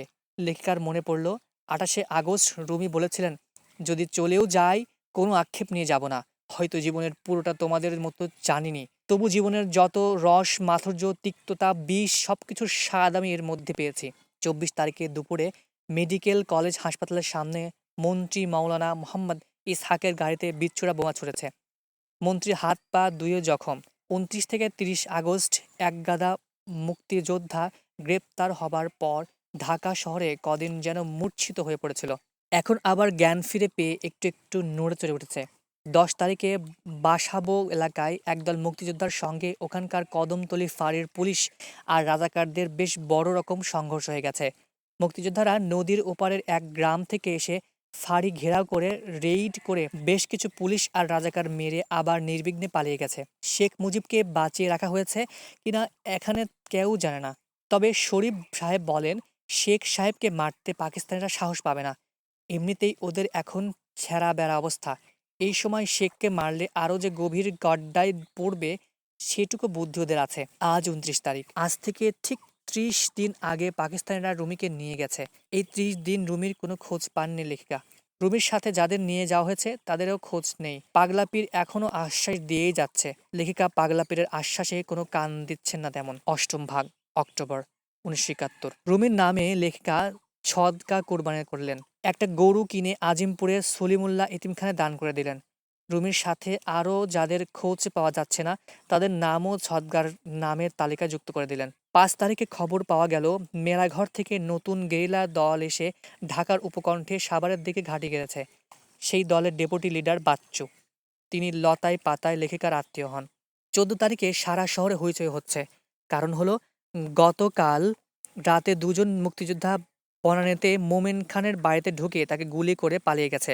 ভোর রাতে মেডিকেল কলেজ হাসপাতালে মোমেন খান মারা গেছে। খবরের কাগজে ছবিসহ বেশ বিস্তারিতভাবেই তার হত্যা কাহিনী ছাপা হয়েছে। সন্ধ্যার পর মোমেন খান তার ড্রয়িং রুমে বসে মেহমানদের সঙ্গে কথা বলছিল। মেহমানরা ছিল প্রাক্তন প্রাদেশিক শিক্ষামন্ত্রী আমজাদ হোসেন, কয়েকজন মুসলিম লীগ নেতা আর মোমেন খানের জামাই জাহাঙ্গীর মোহাম্মদ আদেল। ড্রয়িং রুমের সদর দরজা খোলা ছিল। মোমেন খান দরজার দিকে মুখ করে বসেছিল। বাইরের বারান্দায় বাতি নেভানো ছিল।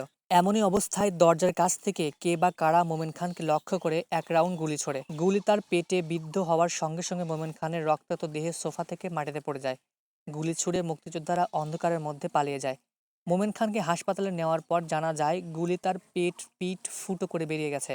অবস্থা খুব গুরুতর। মাঝরাতে অপারেশন করা হয় কিন্তু তাকে বাঁচানো যায়নি। মোমেন খানের মৃত্যু নিয়ে সেদিন সবখানে চাপা উল্লাস আর ফিসফিস কথাবার্তা। মোমেন খান মরেছে, এর চেয়ে খুশির খবর এই মুহূর্তে আর হতে পারে না। বিচ্ছুরা কিরকম অনায়াসে বারান্দায় উঠে দরজার কাছ থেকে গুলি করে চলে গেল। ঘরবর্তী লোক কেউ কিচ্ছু করতে পারলো না। এর চেয়ে সফল অ্যাকশন আর বুঝি কিছু হতে পারে না। এই মোমেন খান, এই বাংলারই কুসন্তান মোমেন খান, আইয়ুব খানের আমলে গভর্নর হয়ে বাঙালিদের বুকের উপর অত্যাচারের স্টিমলোরা চালিয়েছিল 6-7 বছর ধরে। মানুষ সহ্য করতে করতে শেষে আর না পেরে বিক্ষোভে ফেটে পড়ে 69-এর গণঅভ্যুত্থানে। প্রভু আইয়ুব খানের পতনের আগেই মোমেন খানের পতন হয়। তারপর কয়েক বছর মোমেন খান বাড়ির ভেতরেই দিন কাটিয়েছে, বাইরে বেরোয়নি। কিন্তু 71-এর মাঝামাঝি আবার তার গা ঝাড়া দিয়ে উঠে পাকিস্তানি শক্তির সঙ্গে হাত মিলিয়ে কিছু একটা করার তোড়জোড় করছিল। 60 জন গেরিলার বিরাট একটা দল ঢাকা এসেছে।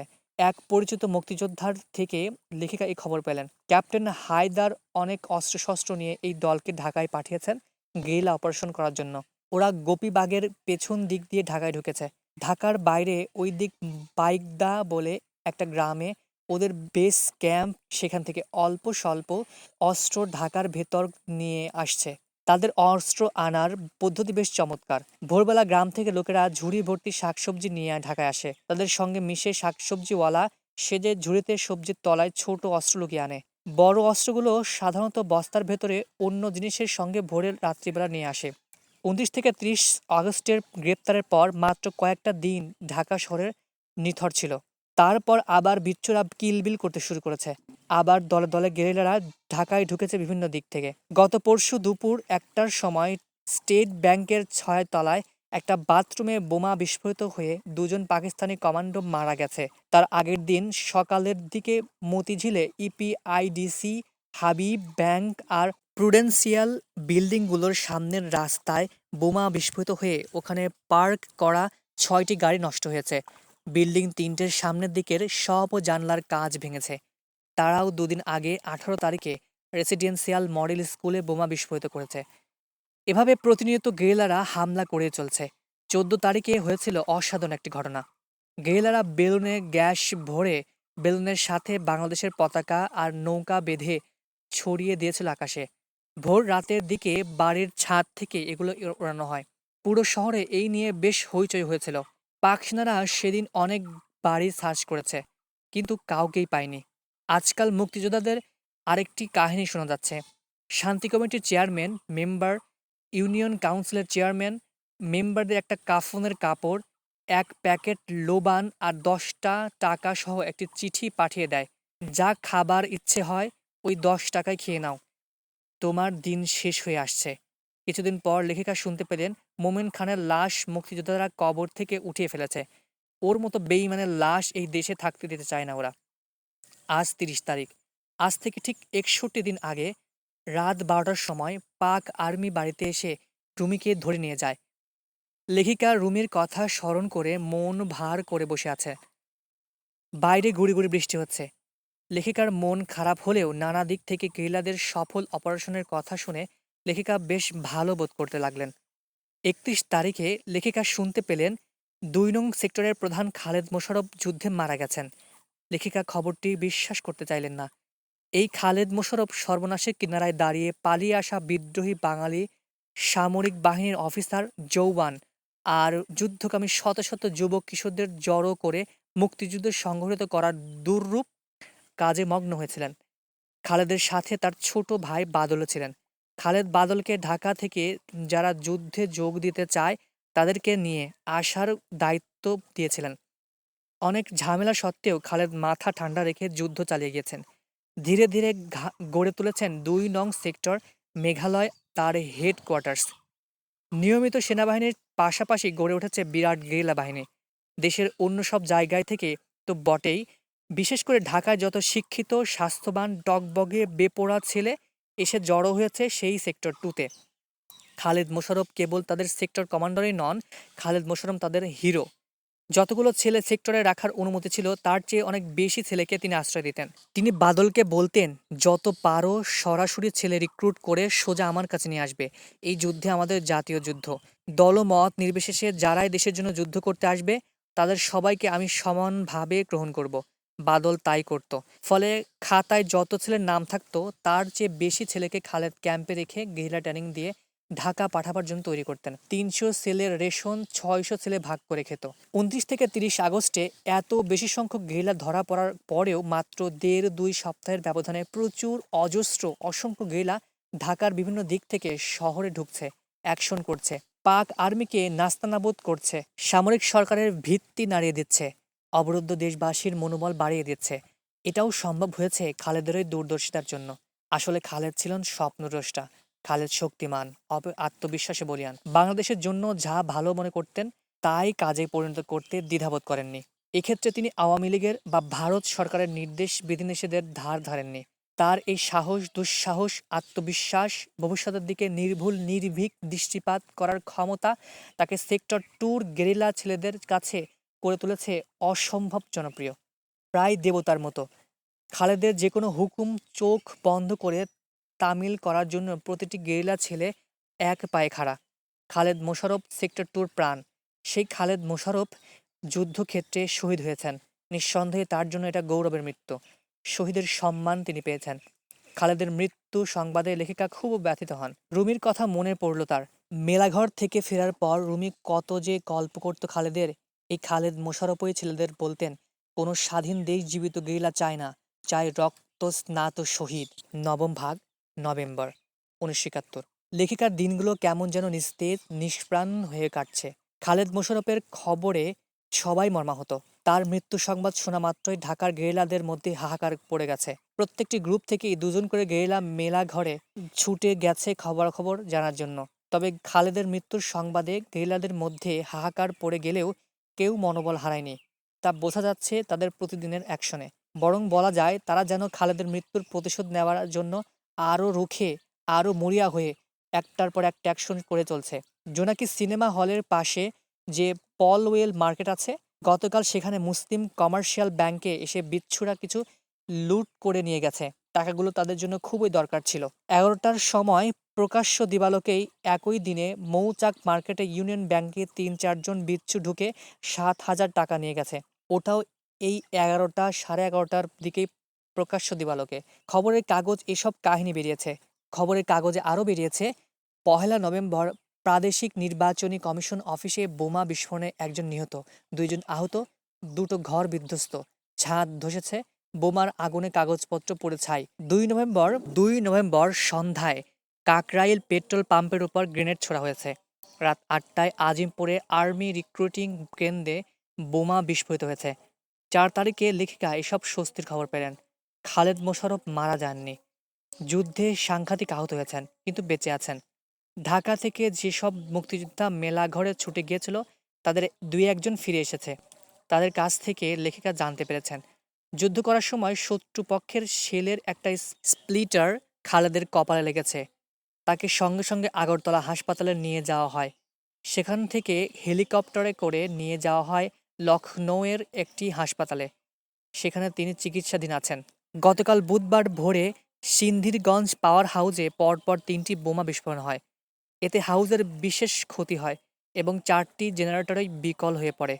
বোমা বিস্ফোরণের সঙ্গে সঙ্গে ঢাকা, নারায়ণগঞ্জ, টঙ্গী ও শহরতলি এলাকায় বিদ্যুৎ সরবরাহ বন্ধ হয়ে যায়। রুমিরা এই সিন্ধিরগঞ্জ পাওয়ার স্টেশন ওড়াবার পরিকল্পনা নিয়ে মেলাঘর থেকে ঢাকা এসেছিলেন। তারা সেই কাজ করার আগেই গ্রেপ্তার হয়ে গেলেন। রুমি, বদি, জুয়েল চিরতরে হারিয়ে গেল। কিন্তু রুমিদের আরাধ্য কাজ সমাপ্ত করার জন্য আরও অনেক রুমি, অনেক বদি, অনেক জুয়েল সক্রিয় হয়ে উঠেছে। কসবা যুদ্ধ পরিচালনা করার সময় খালেদ মোশাররফ আহত হয়েছেন। শেলের স্প্লিন্টার খালেদের কপাল ফুটো করে মগজের ওপর দিকে ঘেঁষে চলে গেছে। অবস্থা খুব গুরুতর, তবে সম্পূর্ণ ভালো হয়ে উঠবে ইনশাআল্লাহ। খালেদের আহত হবার খবরে মেলাঘরের শোকের কালো ছা নেমে আছে। সবাই ছেলে মানুষের মতো কান্নায় ভেঙে পড়ে। বহু মুক্তিযোদ্ধা নিয়ম ভেঙে ক্যাম্প ছেড়ে আগরতলার দিকে ছুটে যায় খালেদের খবর নেওয়ার জন্য। খালেদ মোশাররফ মেলাঘরের ছেলেদের কাছে প্রাণের চেয়েও প্রিয়। খালেদ শুধু তাদের সেক্টর কমান্ডার নন, তিনি তাদের গার্ডিয়ান অ্যাঞ্জেল। তবে এত বড় সর্বনাশের মধ্যেও একটা সান্ত্বনার কথা এই যে, কসবার যুদ্ধে খালেদ জখম হয়েছেন। সেই কসবা মুক্তিবাহিনী ঠিকই দখল করে নিয়েছে। খালেদ মোশাররফ জখম হওয়ার পর এখন হায়দার সেক্টর 2 কমান্ডার চার্জ আছেন। 12 তারিখ লেখিকার চারদিকে একটা যুদ্ধ যুদ্ধ ভাব দেখতে পাচ্ছেন। দৈনিক কাগজগুলো ভারতীয় অগ্রাসন, ভারতীয় কর্তৃক যুদ্ধের হুমকি, সীমান্তে ভারতীয় তৎপরতা ইত্যাদি খবরের সয়লাব। 5 তারিখে হঠাৎ সরকারি আদেশে ঢাকা নারায়ণগঞ্জ রাত 8:30 থেকে 9:30 পর্যন্ত ব্ল্যাক আউটের মহড়া হলো। আজ আবার দেখা যাচ্ছে সরকারি বেসরকারি সব বাড়িঘরের পাশে ট্রেন্স খোঁড়ার নির্দেশ দেওয়া হয়েছে। ওদিকে ভারতের প্রধানমন্ত্রী ইন্দিরা গান্ধী বাংলাদেশের পক্ষে বিশ্ব জনমত সংগ্রহের উদ্দেশ্যে পৃথিবীর বিভিন্ন দেশ ভ্রমণ করেছিলেন। এতদিনে কাগজ শুধু রাজাকার বাহিনীদের কথাই বেরিয়েছে। এখন আরও 2টো বাহিনীর কথা বলা হচ্ছে, আল শামস এবং আল বদর। কাগজে বলা হচ্ছে রাজাকারদের আল শামস এবং আল বদর বাহিনী, অর্থাৎ রাজাকার বাহিনীরই 2টো অংশ। গতকাল বায়তুল মোকাররমের দোকানে বোমা বিস্ফোরিত হয়েছে। 19 তারিখ লেখিকাদের সকলের মনের অবস্থা খুবই খারাপ। দুঃখ, হতাশা, ভয়, ভীতি, নিষ্ফল ক্রোধ সব মিলিয়ে লেখিকারা বেশ অস্থির, পাগলের মতো হয়ে যাচ্ছেন। শরীফের শরীর দিন দিন খারাপ হচ্ছে, কেমন শুকিয়ে যাচ্ছে।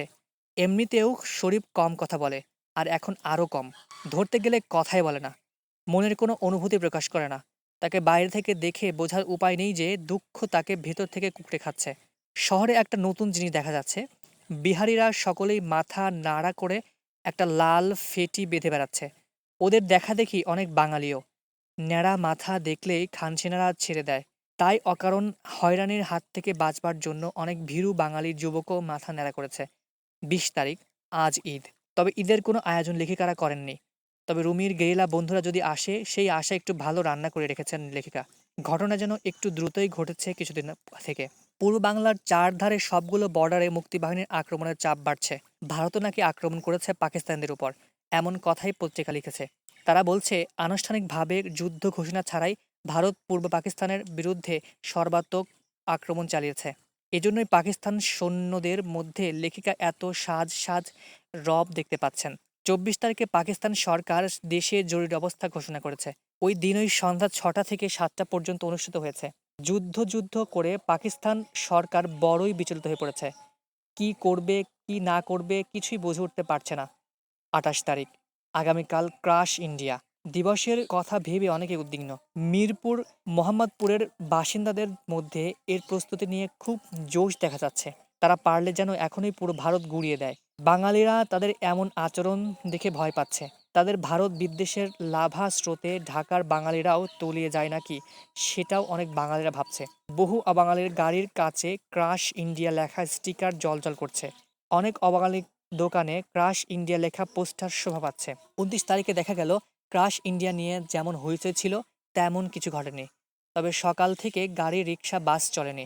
দোকানপাট বন্ধ ছিল। লেখিকা আজও রুমিকে স্মরণ করলেন। আজ থেকে ঠিক ৯৩ দিন আগে পাক হানাদারের হাতে রাত ১২টার সময় রুমি গ্রেপ্তার হয়েছে। ১০ম ভাগ এবং এই দিনলিপির শেষ ভাগ। ডিসেম্বর ১৯৭১। শীত এসে গেছে। লেখিকা বাজার ঘুরে শীতের পোশাক কিনে রাখছেন মুক্তিযোদ্ধাদের কাছে পাঠাবেন বলে। এর আগে অনেক ওষুধপত্র কিনে পাঠিয়েছেন তাদের কাছে। অনেক টাকাও পাঠিয়েছেন। সময় পেলে কিছু কেনাকাটা করেন মুক্তিযোদ্ধাদের জন্য। ৩ তারিখ হয়ে গেলেও কোনো মুক্তিযোদ্ধা এখনো লেখিকার বাসায় আসেননি। লেখিকার কেনা জিনিসগুলো ওভাবে আছে। রুমির ঘরে সব জিনিসগুলো সুন্দর করে সাজিয়ে রেখেছেন। দেশের আবহাওয়া বড়ই উত্তপ্ত। চারধারে বর্ডার ঘিরে যুদ্ধ বেশ জোরে সোরে লেগেছে। সবগুলো খবর কাগজে এই নিয়ে বেশ লেখালেখি হচ্ছে। শোনা যাচ্ছে ঢাকাতেও কদিনের মধ্যে মুক্তিযোদ্ধারা ঢুকে পড়বে। রংপুর, দিনাজপুর, যশোর, কুষ্টিয়া, ফেনী, সিলেট সব জায়গায় খুব যুদ্ধ চলছে। ধীরে ধীরে মুক্তিযোদ্ধারা ঢাকার দিকে এগোচ্ছে। ভারত ও পাকিস্তানের সাথে যুদ্ধ জড়িয়ে গেছে। রাতে বিমান বিধ্বংসী কামানের ট্রেসার মারার শব্দ শোনা যাচ্ছে। গতকাল বিকালে 4:30টায় ভারতীয় সশস্ত্র বাহিনী পশ্চিম পাকিস্তানের শিয়ালকোট, চ্যাম্প, লাহোর, রহিম ইয়ারখান, পুঞ্জ, উরি সেক্টর এই সব জায়গায় স্থল ও বিমান আক্রমণ শুরু করে। সুতরাং পাকিস্তানি সশস্ত্র বাহিনীকেও বাধ্য হয়ে আত্মরক্ষার জন্য ভারতীয় সীমান্তবর্তী স্থানসমূহে পাল্টা আক্রমণ করতে হয়। আল ইন্ডিয়া রেডিও বলছে পাকিস্তানে প্রথম আক্রমণ করেছে সন্ধ্যা ৫:৩০টার দিকে। তারা ভারতের সুলেমানকি, খেমকারান, পুঞ্জ, অমৃতসর, পাঠানকোট, শ্রীনগর, যোধপুর, আম্বালা, আগ্রা এসব জায়গায় স্থল ও বিমান হামলা চালিয়েছে। তবে প্রথম আক্রমণ যেই করুক থাকুক, ভারত এবং পাকিস্তানের মধ্যে যুদ্ধ লেগে গেছে। ভয়ানক কর কর কর শব্দে দশাদিগন্ত জ্বালা পোড়া করে প্লেন উড়ে যাচ্ছে। মাঝে মাঝে এয়ার রেইড সাইরেন বাজছে। রেডিওতে নানা রকম ঘোষণা, সাবধানবাণী প্রচারিত হতে চলছে। গতকাল সন্ধ্যায় ভারতের রাষ্ট্রপতি দেশে জরুরি অবস্থা ঘোষণা করেছেন। প্রধানমন্ত্রী ইন্দিরা গান্ধী গতকাল মধ্যরাতে কিছু পরে এক বেতার ভাষণে দেশবাসীকে জানান যে পাকিস্তান ভারতের বিরুদ্ধে যুদ্ধ শুরু করেছে। পাকিস্তানের প্রেসিডেন্ট ইয়াহিয়া আজ এক বেতার ভাষণে দেশবাসীকে জানিয়েছেন যে ভারত পাকিস্তানের বিরুদ্ধে যুদ্ধ ঘোষণা করেছে। কে কার বিরুদ্ধে প্রথম যুদ্ধ ঘোষণা করেছে তা নিয়ে মতদ্বৈততা থাকলেও যুদ্ধ যে লেগেছে তার কোনো সন্দেহ নেই।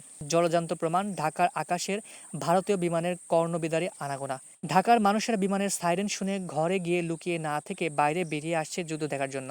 অবশ্য শোনা যাচ্ছে ভারতীয় প্লেন সিভিলিয়ানদের উপর বোমা ফেলবে না। ওদের লক্ষ্য কেবল ক্যান্টনমেন্ট আর এয়ারপোর্ট। ৬ ডিসেম্বর লেখিকা আকাশবাণীর খবরে জানতে পারেন যে ভারত বাংলাদেশকে স্বীকৃতি দিয়েছে, ভারতকে স্বাধীন রাষ্ট্র হিসেবে ঘোষণা করেছে। খবরটা শুনে লেখিকা খুবই ভালো লাগলো। লেখিকার স্বামী শরীফ ইমাম খুবই উত্তেজিত হয়ে আছেন। তিনি বলছেন মুক্তিযোদ্ধাদের অনেক দল বিভিন্ন দিক দিয়ে ঢাকার ভেতরে এগোচ্ছে। কদিনের মধ্যেই ঢাকায় তারা ঢুকবে। তখন শরীফরা যারা ঢাকা শহরে আছেন তারা মুক্তিযোদ্ধাদেরকে সাহায্য করবেন। ইয়াং ছেলেরা ওদের সঙ্গে স্ট্রিট ফাইটে যোগ দিবে। আর একটু বয়স্করা যোগান দিবে খাবারের, ওষুধের, চিকিৎসার দায়িত্বে। শরীফ লেখিকাকে আগে থেকেই এজন্য প্রস্তুত থাকতে বললেন। চাল, ডাল, বিস্কুট, আলুসহ নানা রকম ব্যান্ডেজ সামগ্রী কিনে রাখতে বললেন। ৮ তারিখ সকাল 8:30টার সময় ভারত এবং পাকিস্তানের মধ্যে একবার আকাশযুদ্ধ হয়ে গেছে। এই অবস্থায় লেখিকার পরিচিত সকলেই ব্যাংক থেকে টাকা তুলে রাখছে। তাদের ভয় পাকিস্তানিরা হেরে গিয়ে যদি ব্যাংকে আগুন ধরিয়ে দেয় বা ব্যাংকের টাকা নিয়ে পালিয়ে যায় তখন কি হবে। এজন্য সকলে নিজেদের টাকা ব্যাংক থেকে উঠিয়ে ঘরে রাখতে শুরু করেছে। তবে এত টাকা একসাথে ঘরে রাখাও বিপদ। পাকসেনারা বিহারিরা আবার ঘরে এসে টাকা ছিনতাই করে নিয়ে যাবে। এজন্য তারা টাকাগুলোকে কয়েকটা ভাগ করে বিভিন্ন জায়গায় লুকিয়ে রাখছে। লেখিকাও এমন করলেন। তিনিও ব্যাংক থেকে কিছু টাকা বের করে ঘরের বিভিন্ন জায়গায় লুকিয়ে রাখলেন। 10 তারিখে দেখা যাচ্ছে বহু মানুষ রিকশায়, বেবিতে, বোচকা বুচকি সুটকেস নিয়ে চলছে। অনেকে এসব নিয়ে হেঁটেও যাচ্ছে। তারা ঢাকা ছেড়ে চলে যাচ্ছে। শোনা যাচ্ছে মুক্তিযোদ্ধারা নাকি সিভিলিয়ানদের ঢাকা ছেড়ে চলে যেতে বলেছেন। এখানে নাকি পাকিস্তানিদের সাথে তাদের খুব ফাইট হবে। সরকারিভাবে ঢাকার অবস্থা ভালো নয়। কাল থেকে সব স্কুল কলেজ বন্ধ করে দেওয়া হয়েছে। 13 তারিখে দুপুরের পর হঠাৎ করে লেখিকার স্বামী শরীফ সাহেব অসুস্থ হয়ে পড়লেন। ডাক্তার এসে চেক করে বলল প্রথম হার্ট অ্যাটাক হয়েছে। দ্বিতীয় হার্ট অ্যাটাকের পূর্বেই তাকে হাসপাতালে নিয়ে যাওয়া উচিত। ভালো ট্রিটমেন্ট করানো দরকার। তখন লেখিকা বিকেল 5টার দিকে পিজি হাসপাতালে শরীফের ভর্তি ব্যবস্থা করে দেন। সব গুছিয়ে শরীফকে নিয়ে হাসপাতালে চলে গেলেন।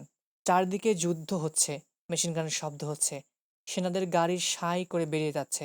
এরই মধ্যে অ্যাম্বুলেন্স করে লেখিকা শরীফকে নিয়ে পিজি হাসপাতালে চলে আসলেন। শরীফকে 3 তলায় ইন্টেন্সিভ কেয়ার ওয়ার্ডের সামনে তোলা হয়েছে। হাসপাতালের ডাক্তারদের সাথে লেখিকার পরিচিত ডাক্তারও আছে। রাত নেমে এলে ডাক্তাররা অন্ধকারে শরীফকে চিকিৎসা করতে লাগলেন। সরকারি নির্দেশনা ব্ল্যাক আউট চলছে। কোথাও আলো দেখতে পেলে বাইরে থেকে আলোর দিকে গুলি করা হচ্ছে। ব্ল্যাক আউট এর কারণে বিদ্যুৎ নেই। হাসপাতালে বিদ্যুৎ চালিত বিভিন্ন যন্ত্র এখন চালানো সম্ভব হচ্ছে না। নির্দিষ্ট সময় অক্সিজেন পাওয়া যাচ্ছে না। সব মিলিয়ে খুব সমস্যা হতে লাগলো তাদের। এই সমস্যা না সহ্য করতে পেরে শরীফ নিঃশ্বাস নেওয়া বন্ধ করে দিলেন, অর্থাৎ মারা গেলেন। 14 তারিখ সকাল 10টার দিকে অনেক কষ্ট করে শরীফের মৃতদেহ বাসায় আনা হলো। বাড়ির পাশের খালি জায়গাটাতে প্রায় 30-40 জন লোক দুপুর 12:30টায় জানাজায় সামিল হন। 4-5টা গাড়িতে করে জনাকুড়ি লোক গোরস্থানে যান শরীফকে কবর দিতে। দুপুর 1:30টা থেকে হঠাৎ প্লেনের কড়কড়ানি বেড়ে যায়। বারে বারে খুব নিচু দিয়ে প্লেন এলিফ্যান্ট রোড এলাকার উপর ভীষণ শব্দ করে উড়ে যেতে থাকে। জামি এসে লেখিকাকে জড়িয়ে ধরে কান্না করতে লাগলো। সে মাকে বলল, আমি ওদের দেখে নেব। ওরা ভাইয়াকে কেড়ে নিয়েছে, ওরা আব্বুকে খুন করেছে, ওদের ছেড়ে দেব না। সকাল থেকে শোনা যাচ্ছে নিয়াজি এলিফ্যান্ট রোডের একটি হলুদ রঙের বাড়িতে আশ্রয় নিয়েছে। এছাড়াও মহসিন হল, ইকবাল হল, সলিমুল্লাহ হলে পাক আর্মিরা পজিশন নিয়েছে। তাই এই এলাকা দিয়ে এত ঘন ঘন, এত নিচ দিয়ে ভারতীয় প্লেন উড়ে যাচ্ছে। 15 তারিখে লেখিকার বাসায় অনেক পরিচিত মানুষ এসেছে আশ্রয় নিতে। ছেলে বুড়ো মিলে প্রায় মোট 45 জন লোক লেখিকার বাসায়। আজ সারাদিন কান ঝালাপালা করে রকেটিং এবং স্ট্রেফিং চলেছে। সারাদিন কানে তুলো, ঘাড়ে লেপ আর মাথাটাকে বালিশে গুজে রেখেছিলেন লেখিকা। কলকাতা রেডিওতে ঘন ঘন শোনা যাচ্ছে ভারত সরকার পাকিস্তান আর্মিকে সারেন্ডারের নির্দেশ দিয়েছে। 16 তারিখ সকাল 9টা পর্যন্ত আকাশ যুদ্ধ বিরতির কথা ছিল, সেটা বিকেল 3টা পর্যন্ত করা হয়েছে। দুপুর থেকে সারা শহরে ভীষণ চাঞ্চল্য, উত্তেজনা। পাক আর্মি নাকি বিকেলে সারেন্ডার করবে। সকাল থেকে দলে দলে লোক জয় বাংলা ধ্বনি তুলে রাস্তায় বেরিয়ে পড়েছে কার্ফ অপেক্ষা করে। পাক সেনারা, বিহারিরা সবাই নাকি পালাচ্ছে। পালাতে পালাতে পথে ঘাটে এলোপাথারি গুলি করে বহু বাঙালিকে খুন জখম করে যাচ্ছে। তারপর বিকেল 3টার সময় জেনারেল নিয়াজি 90,000 পাকিস্তানি সৈন্য নিয়ে রেসকোর্স ময়দানে এসে আত্মসমর্পণ করে। 17 তারিখ ভোরে লেখিকার বাসায় স্বাধীন বাংলাদেশের পতাকা তোলা হয়। সবাই আনন্দে কাঁদতে লাগলো। লেখিকা কান্না করতে পারলেন না। তিনি জামির হাত শক্ত করে ধরে দাঁড়িয়ে রইলেন। আত্মীয় বন্ধু পরিচিত জন কত যে আসছে লেখিকার বাসায় স্রোতের মতো।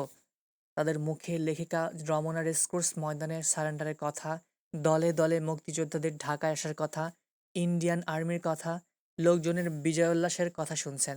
এর মধ্যে আরেকটি ভয়ঙ্কর কথাও শোনা যাচ্ছে। Munier Chowdhury sir, Mofazzal Haider sir, doctor Rabbi, doctor Alim Chowdhury, Shahidullah Kaiser সহ আরও অনেকের কোনো খোঁজ পাওয়া যাচ্ছে না। গত 7-8 দিন ধরে বিভিন্ন সময়ে কারফিউর মধ্যে মিলিটারিরা তাদের বাসায় গিয়ে তাদেরকে চোখ বেঁধে নিয়ে এসেছে। বিকেল বেলা থেকে রায়ের বাজার বধ্যভূমির খবর শোনা যেতে লাগলো।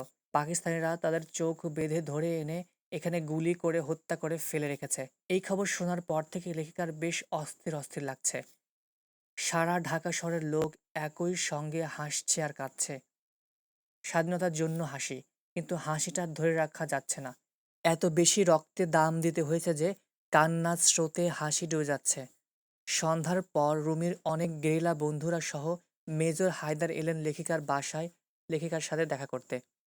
তারা রুমির কথা, শরীফ সাহেবের কথা স্মরণ করতে লাগলেন। জামি মন খারাপ করে দাঁড়িয়ে আছে। লেখিকা তাদের বললেন, জামির খুবই ইচ্ছা ছিল মুক্তিযুদ্ধ যোগ দেওয়ার, কিন্তু পারেনি। তোমরা দেখো ওকে কোনো কাজে লাগাতে পারো কিনা। মেজর হায়দার মৃদু হেসে জামিকে তার নিজের বডিগার্ড হিসেবে যোগ দিতে বললেন। জামি দীর্ঘদিন পর দাঁত বের করে হেসে উঠল। জাহানারা ইমামের দিনলিপি এখানেই সমাপ্ত হলো। ভালো থেকো, সুস্থ থেকো। দেখা হবে পরবর্তী ভিডিওতে। আল্লাহ হাফিজ।